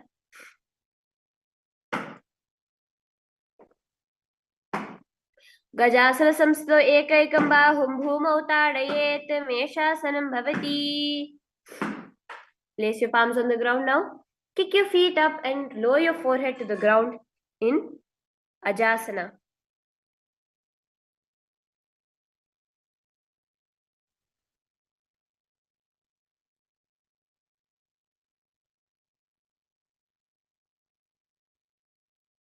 गजासन संस्थितौ पादद्वयम् अन्तराळे कृत्य मस्तकेन भूमिं स्पृशेत् अजासनं भवति. Now lean back into Dhanantarasana. Sit on top of your knees. Interlace your fingers around the toes, first pulling your feet towards the perineum, and then place your hands on the respective knees. Gaze at your nose in Dhanantarasana, visualizing Swamiji in your inner space.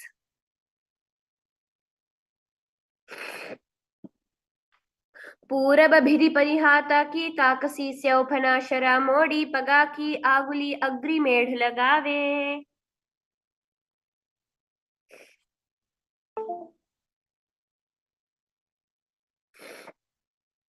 Now, in Angamottanam, interlace your fingers in front and then behind you.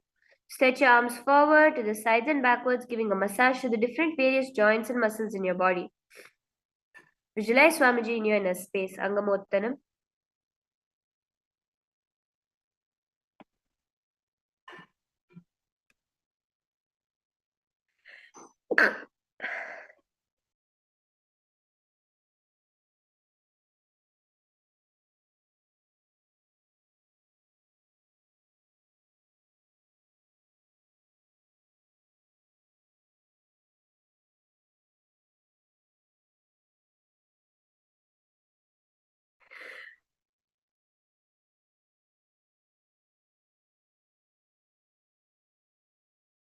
हस्तयोरङ्गुलीर्बद्ध्वा हस्तयोर्मध्यात् सर्वाङ्गं निष्काशयित्वा तिष्ठेत् अङ्गमोत्तनं भवति.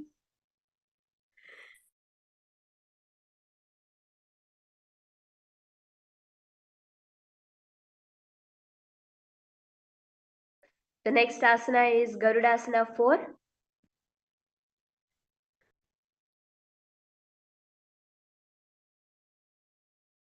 Now,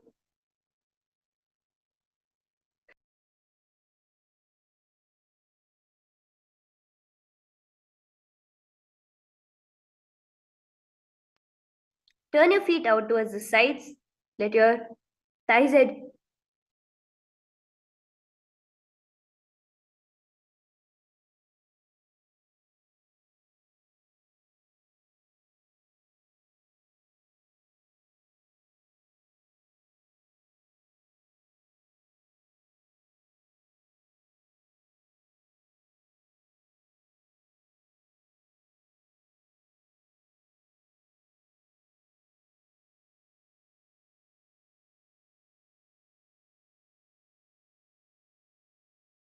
Keep your thighs and knees resting on the ground. Keep your spine straight, your hands on the knees. Visualize yourself as Lord Garuda, flying Lord Vishnu and Lakshmi on your back. Garudasana 4.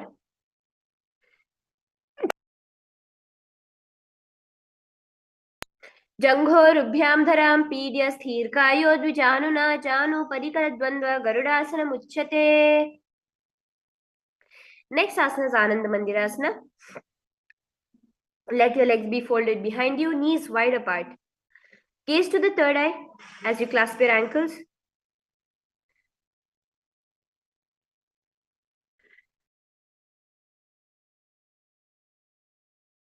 Visualize yourself residing in the blissful space of a temple in Ananda Mandirasana.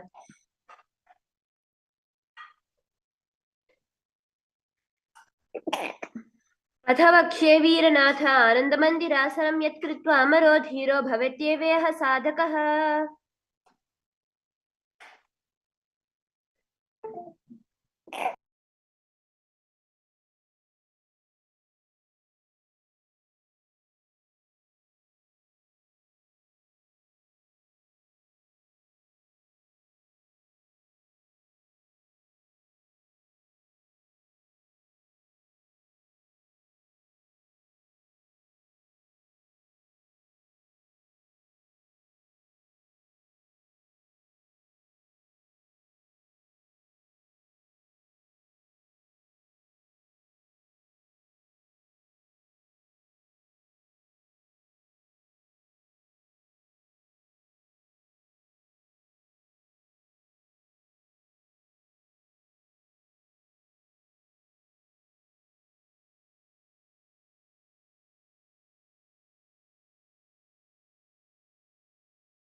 Now in Mandukasana, keep your knees wide, sitting on your ankles. Keep your hands under your knees.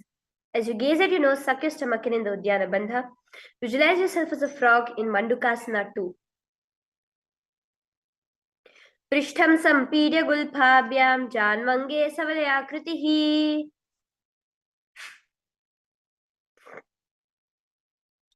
Now we will be entering into Narasimhasana. Keep your toes on the mat with the heels up and together. Place your perineum on the heels. Place your palms on the ground, fingers spread wide apart. Gaze at your nose, stick your tongue out and exhale. Visualizing Narasimha, the half man, half lion avatar of Lord Vishnu. Narasimhasana. दो फना पानी होय वैसे add मेलिरुगुदा निवेसे सुम शरीर नीका टहरावे NASA आग्र दृष्टि को ल्याबे. Now let's enter into Bhishrakasana. Sit on your toes and place your perineum on the heels. Separate the knees outwards. Placed on the ground, make a hollow of the palms, place it on your mouth. Keep your thumbs under your teeth, close your lips. Gaze at your nose, inhale through the left nostril, exhaling through your mouth. As you gaze at your nose, visualize yourself as Devi, presiding over all and any minuscule fears you have in Bhishrakasana. दो पगथली AD जोई गोड़ा फनो वाम हो पुनि होई.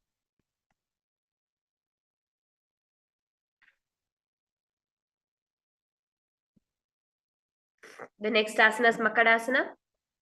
Now remaining on your heels, bring your hands to your armpits, imitating as if a monkey scratching, as you visualize yourself as a playful monkey in Makadasana. दो पगथली संपुट आने तिनिके पिष्टि भूमि परिठाने. Now raise yourself up onto your heels. As you enter into Vajra Sangharasana, keeping your knees off the ground, clasp the elbows behind your back. Visualize yourself as a diamond-like strength for yourself and your Sangha. Gaze at your nose in Vajra Sangharasana. Prathama Panapani hoye bese, dou edi guda nivese. Now relax. From here, let's enter into Khanjanasana. Keep your toes down with your ankles crossed behind you and sit on top of the heels. Place your palms on the mat to the sides. As you gaze at your nose, suck your stomach in the Uddiyana Bandha in Khanjanasana. खञ्जनासनमावक्ष्ये यत्कृत्वा सुस्थिरो भवेत्.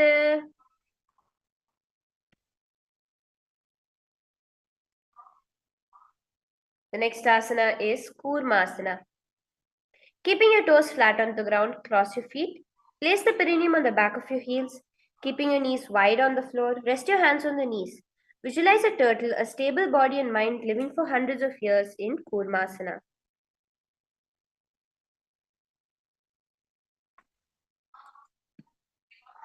गुल्फौ च विषणस्याधो व्युत्क्रमेण समाहितौ ऋजुकायशिरो ग्रीवं कूर्मासनमितीर्तमा. Now in the same position, switch the visualization to Swamiji as you gaze at your nose in Yogasana.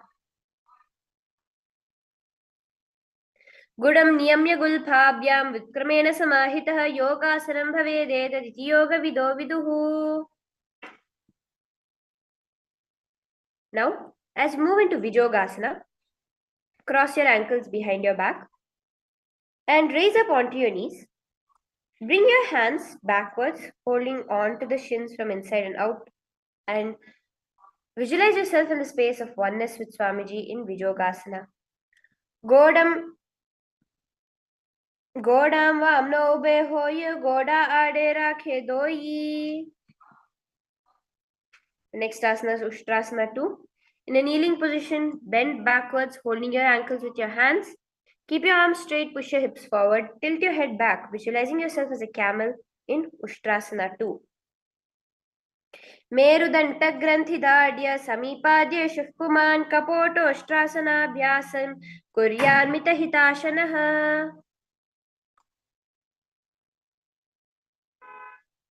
Now, slowly lean back into Jatyasana 2. Place the back of your head on the mat as you gaze to the nasal. Experience yourself as a lotus blooming.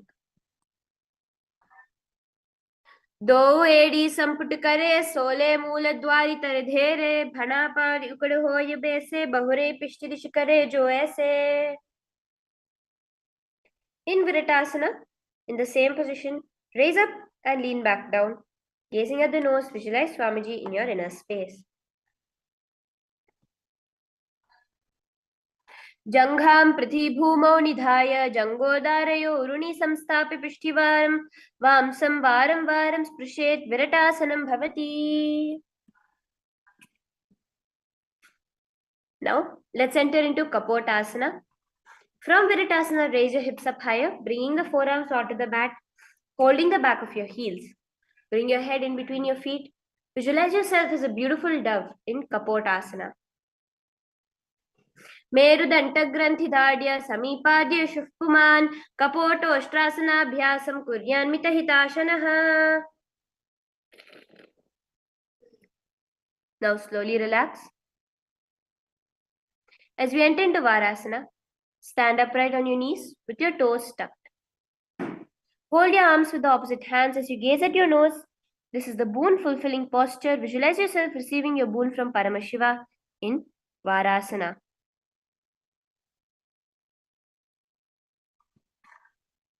जानुनी भूमौ संस्थाप्य हस्ताभ्यां बाहु परस्परं धृत्वा सरलं तिष्ठेत् वारासनं भवति.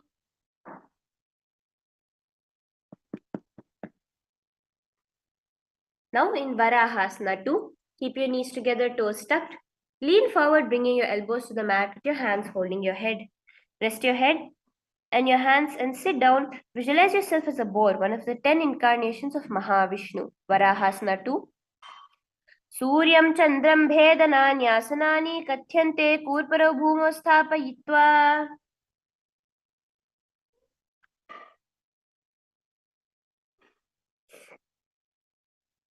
Now, place the crown of your head on the ground as you slowly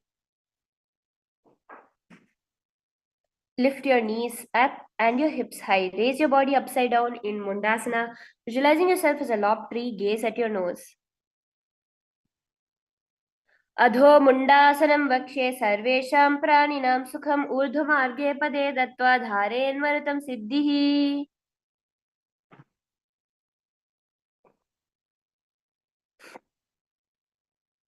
The next asana is Andhasana. Now kneel down with your head between your knees, elbows adjacent to the knees, hands holding the head. Exhale through your mouth in Andhasana.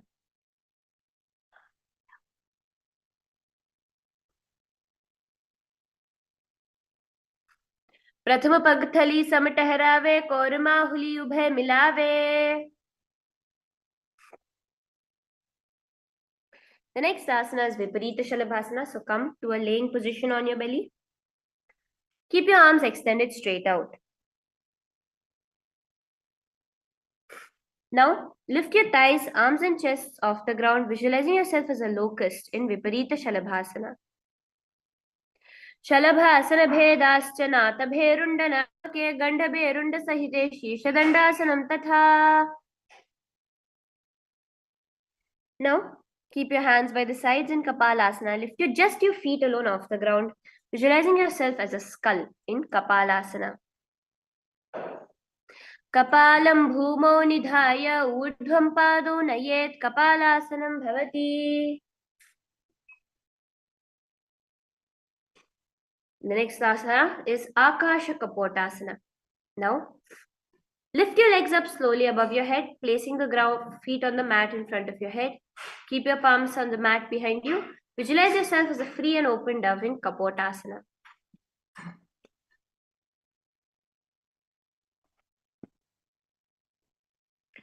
उष्ट्रासने स्थित्वा चरणौ भूमेरुत्थाप्य मस्तकोपरि नीत्वा पृष्ठपादप्रच्छेदेन भूमौ स्थापयेत् आकाशकपोटं भवति. Now, sit on your knees, bring the chest down so the navel touches the knees. Keep your hands flat onto the mat, forearms on the ground. Be sturdy in Chatakasana. Visualize yourself as a sparrow.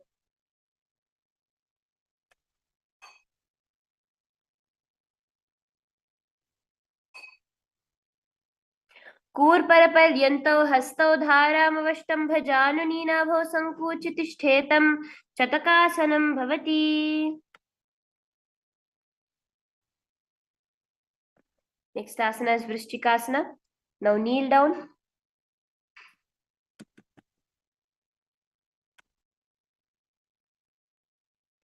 Kneel down, keep your hands and elbows on the mat. Raise your legs, bend your back, touching your feet to the head. Lift your chin and hold. Visualize yourself as a scorpion in Vrishchikasana 2. Vrishchiva puccha pratimanghripashni dhutva shashishe chibukam vidharyakau.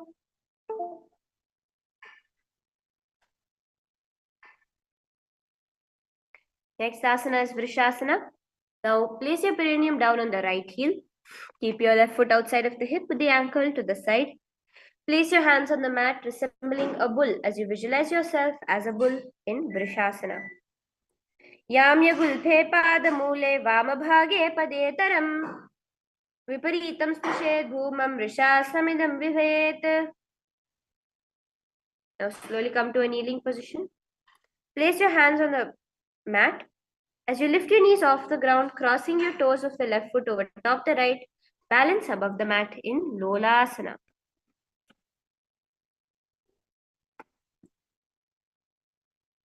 Lolasanam sada kuryad vayulolapaghatana sthiravayu sthircheta bhavedrutam. The next asana is Vrishasana on the other side.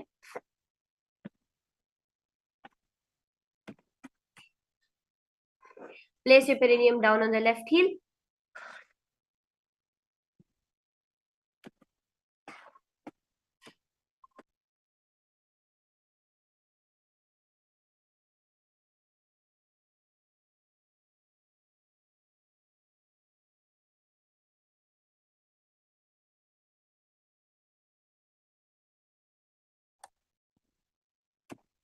Let's repeat Vrishasana on the other side. Visualize yourself as a bull as you place your palms flat onto the ground. Yamya gulphe padamule vamabhage padetaram viparitam sprished bhumam Vrishasanamidam bhavet.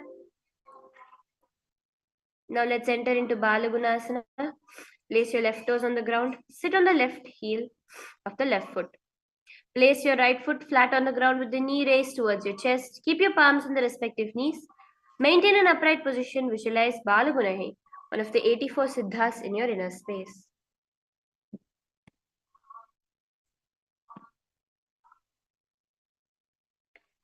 Now, the next asana is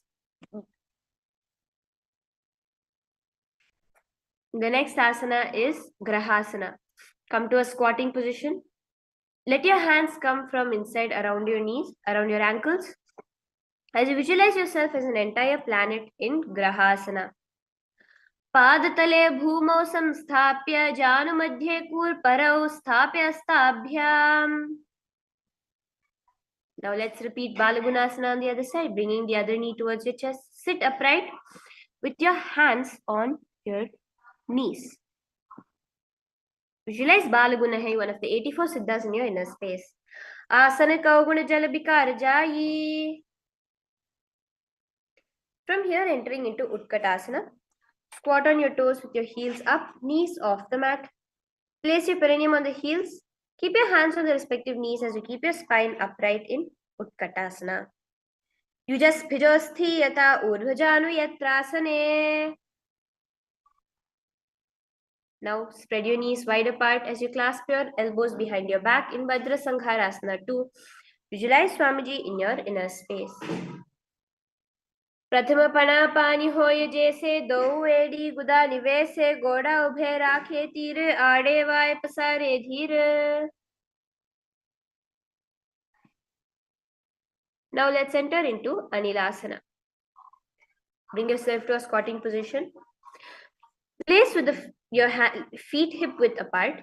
Hands underneath the soles of the feet from inside with the palms downwards. Step onto your palms. Arms straight, elbows together at the navel. Gaze at your nose in Anilasana.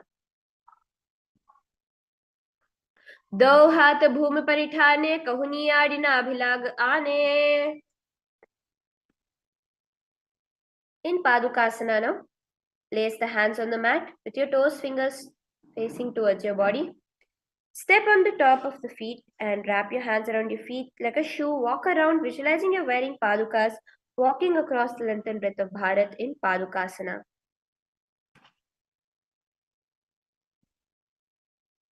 हस्ततलयो पादतले कृत्वा तिष्ठेत् गच्छेत् पादुकासनं भवति. The next asana is Kukkutodhanam. Now place your palms flat onto the mat. Raise both your feet upwards into the air and let them fall back down again and again. Visualize yourself as a rooster in Kukkutodhana.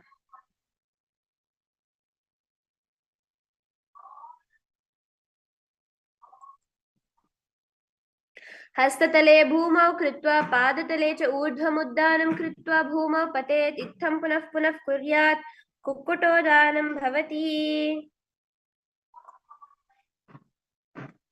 Now, in Viparita Nrityasana, place your hands on the mat.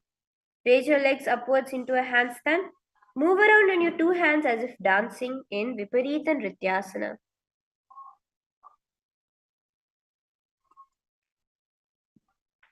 हस्ततला अभ्याम भूमिवष्टभि ऊर्ध्वपादाग्रे कुर्वन्. Now come to a standing position as we do Kunjarasana. Separate your feet, placing one palm down on the mat with the other arm straight. Bring the opposite hands to the head. Be stable as you visualize Swamiji himself in your inner space in Kunjarasana. अथ वक्षे महादेव कुञ्जरासनमुत्तमं करेण इकेन पादाभ्यां भूमौ तिष्ठेत् शिरः करः. Switch the hands around as we repeat Kunjarasana on the other side. अथ वक्षे महादेव कुञ्जरासनमुत्तमं करेण इकेन पादाभ्यां भूमौ तिष्ठेत् शिरः करः. From there, sit down into Kadambasana. Hold your respective ankles and lift your feet off the ground, visualizing yourself as a Kadamba tree in Kadambasana. पार्ष्णिभ्यां भूमिमष्टभ्य हस्तद्वयेन गुल्फौ धृत्वा तिष्ठेत् कदम्बं भवति.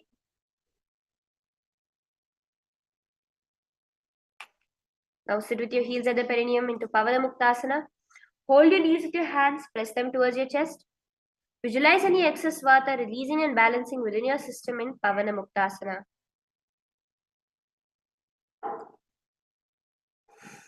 पवनमुक्तासना द्वयोस्तु पादयोः पाणिं लात्वा स्वस्तनितम्बके जानुनी वक्षसि सादुर्भभ्राति करबन्धनैः.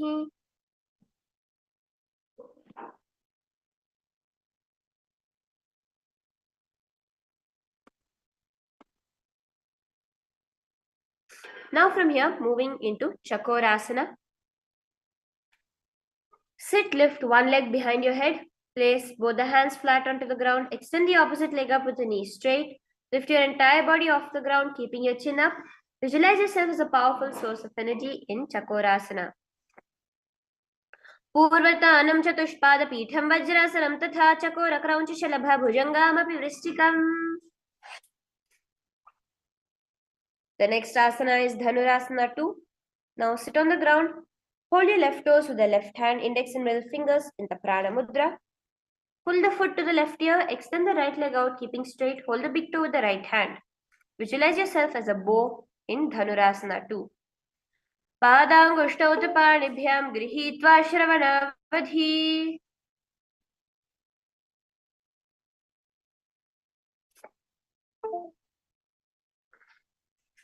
Now let's enter into Ashtavakrasana. Lift your left leg over top of the left shoulder. Bring your right foot across and hook on top of the left foot. Lean forward and down while extending the legs out to the left. Lift your head up and chest, finding balance. Visualize yourself as a flying crane in Ashtavakrasana. Vasishtamatakaundinyam urdhvakukkutamev chashtaavakramatottanam mayuram setuvandhanam. Now relax as we enter into Pranasana.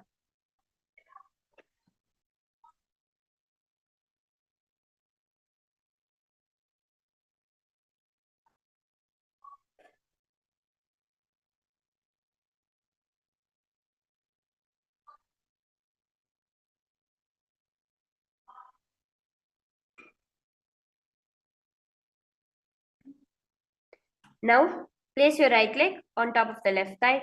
Bring the left foot flat onto the ground. Have your left shoulder underneath the raised left leg. Place your hands flat onto the ground in Pranasana. Visualize yourself immortal as you gaze at your third eye. Etat prabhedam vakshyami karoti asa chamaraha. Now let's move into Parshva Matsyendrasana. Bring one foot to the opposite thigh. As you wrap your hands around, clasping it behind your back, visualize Rishi Matsyendranatha in your inner space. वामोरुमूलार्पितदक्षपादो जान्वोर्बहिर्वेष्टितदक्षदोष्णा. From here, let's repeat Chakorasana on the other side as you untwist yourself. Purvatanam chatushpada pitham vajrasanam tatha. Repeat Dhanurasana on the other side. Padanguštau tu panibhyam grihitva shravanavadhi. And Ashtavakrasana on the other side, visualizing yourself as a flying crane. Balance there.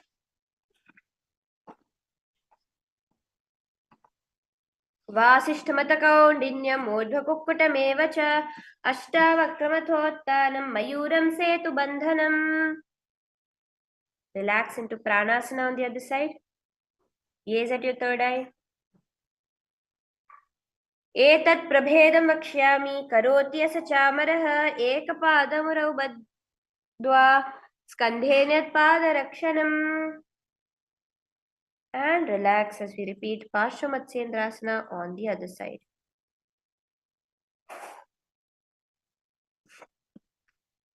Vamorumula arpita dakshapado janvar bahirveshtita dakshadoshna.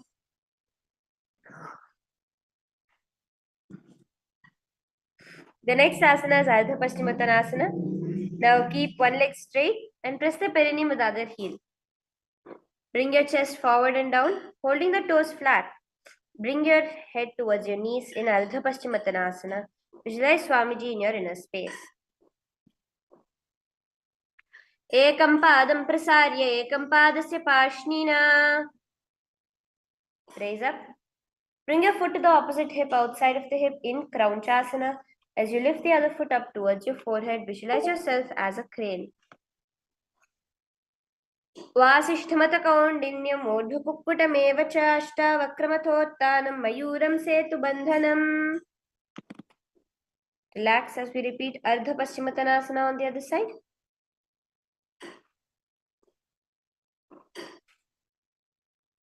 एकं पादं प्रसार्य एकं पादस्य पार्ष्णिना सीवनि सम्पीड्य तिष्ठेतम्. And let's repeat Crown Chasana on the other side, keeping your foot outside the hip. Visualize yourself as a crane. वासिष्ठमथ कौण्डिन्यम् ऊर्ध्वकुक्कुटमेव च अष्टावक्रमथोत्थानं मयूरं सेतुबन्धनम्. From here, let's move into Swastikasana. Sit with your soles between your thighs and the calves. Keep your spine straight. Palms resting on the knees. Visualize a swastika as you gaze at your nose. Embody peace, well-being, good fortune and prosperity in Swastikasana.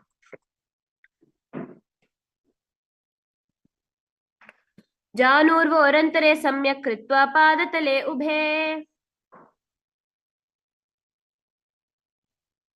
Next asana is Gorakshasana. Now, in the same position, tuck your chin to the chest as you cover your heels with the hands. Visualize Gorakhnatha in your inner space. Gaze at your nose. Gorakshasana. Janurvorantare pada uttana vyakta samsthito. Bring your hands up to your face now. In Bhagasana 2, as you do the Shanmukhi Mudra, bringing your index fingers over the eyes, your middle fingers to the nose and your thumbs over the ears. Bhagasana 2.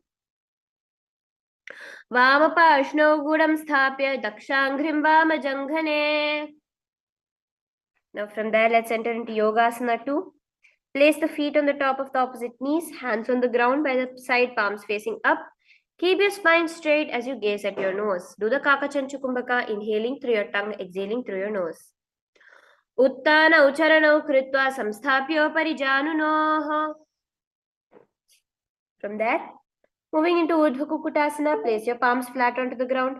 Push yourself off the ground, visualizing yourself as a rooster.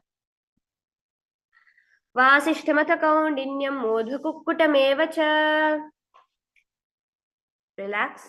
Place your hands through the gap between your thighs and calves, just resting your hands on the ground there without lifting yourself up in Siddha Haratilyasana. Pratamam Padmasana ko kare hasdo goda sandidhere. Now in the same position, raise yourself up. Lift your thighs up to your shoulders. Stay above the mat. Visualize yourself as an elegant swan in Hamsasana. कुक्कुटासनवस्थित्वा स्कन्धं पर्यन्तम् उरुणित्वा तिष्ठेत् हंसासनं भवति. Relax now. Now place your hands between your thighs and calves.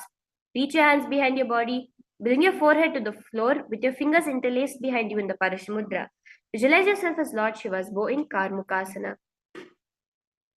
Prathama Padma Asana ko kare goda sandhima hi kare dhere. The next asana is Kurmasana 2. You can come down. Now from between your thighs and calves, bring your hands to the shoulders. Keeping straight, visualize yourself as a turtle.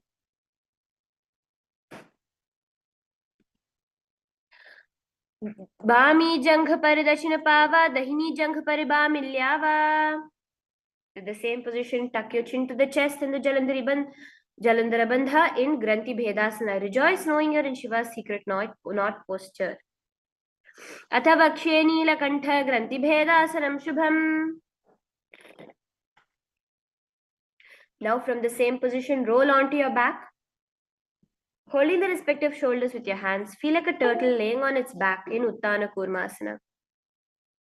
Kukutasana bandhastam karabhyam dhrita kandharam pitam kurmavaduttanam etaduttana kurmakam. The next asana is Pangu Kukutasana. Now, keeping one hand beneath the gap,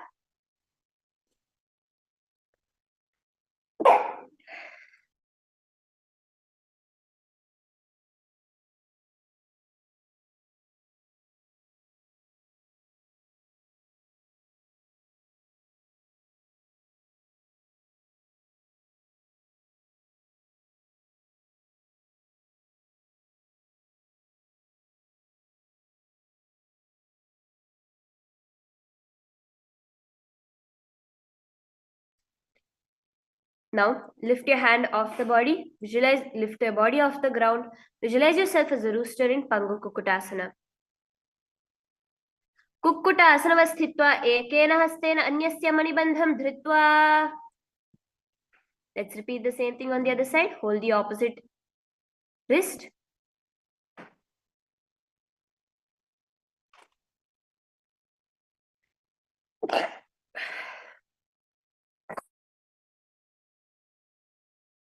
कुक्कुटासनव स्थित्वा एकेन हस्तेन अन्यस्य मणिबन्धं धृत्वा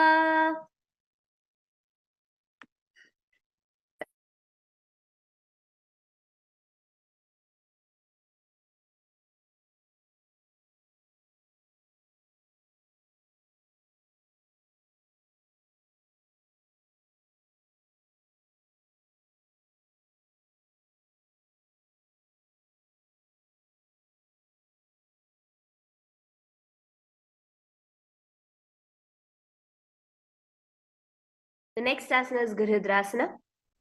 Now from Padmasana, place your elbows on the toes, interlace your fingers in the Paramashivoham. Rest your chin on your knuckles. Press your thumbs to the throat in Grihidrasana.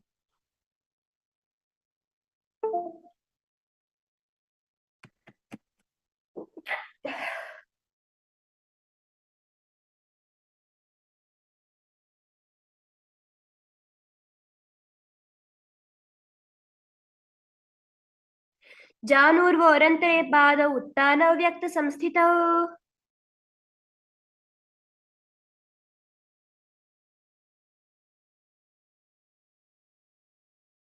The next asana is Padmasana 3.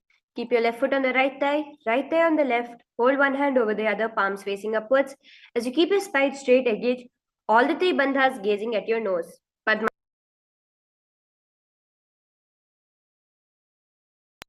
Uttana ucharanau vidhaya vidivat shakti tishtau yogirat. Into Padmasana 4, keep your hands on the knees, visualizing Paramashiva in your inner space. Etat Padmasanam kuryat pranavayu prasiddhaye. Now from Padmasana, hook your right hand, index middle finger around the right toes. Lift your elbow as if pulling a bow back. Repeat this on the opposite side. Visualize yourself as a Paramashiva's bow. Athanya asanamavakshe yoga puraka rakshanat.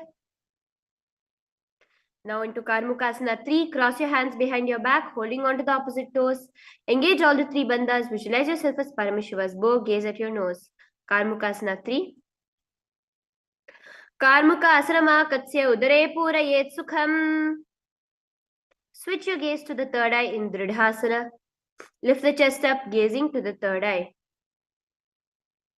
Urubhyam uparistapya padayugmam prayatnataha. Now lay onto your back in Nagrasana. Keep your elbows behind your back, gaze at your nose, visualize yourself as a snake. Prathama Padma asana kothane do hat pachane amne. The next asana is Kandukasana. Lay on your back, bend your knees, feet onto the ground, embrace your knees to the chest, keep your head touching the knees, squeeze your body into a ball in Kandukasana. Vetrasane sthitva astapada nishkushya murdhvam nayet. Now relax your feet onto the ground, bring the Paramashiva behind your head as you visualize Swamiji in your inner space. Prathame Sudhosayana Karave. From here, let's move into Marakata Pithasana.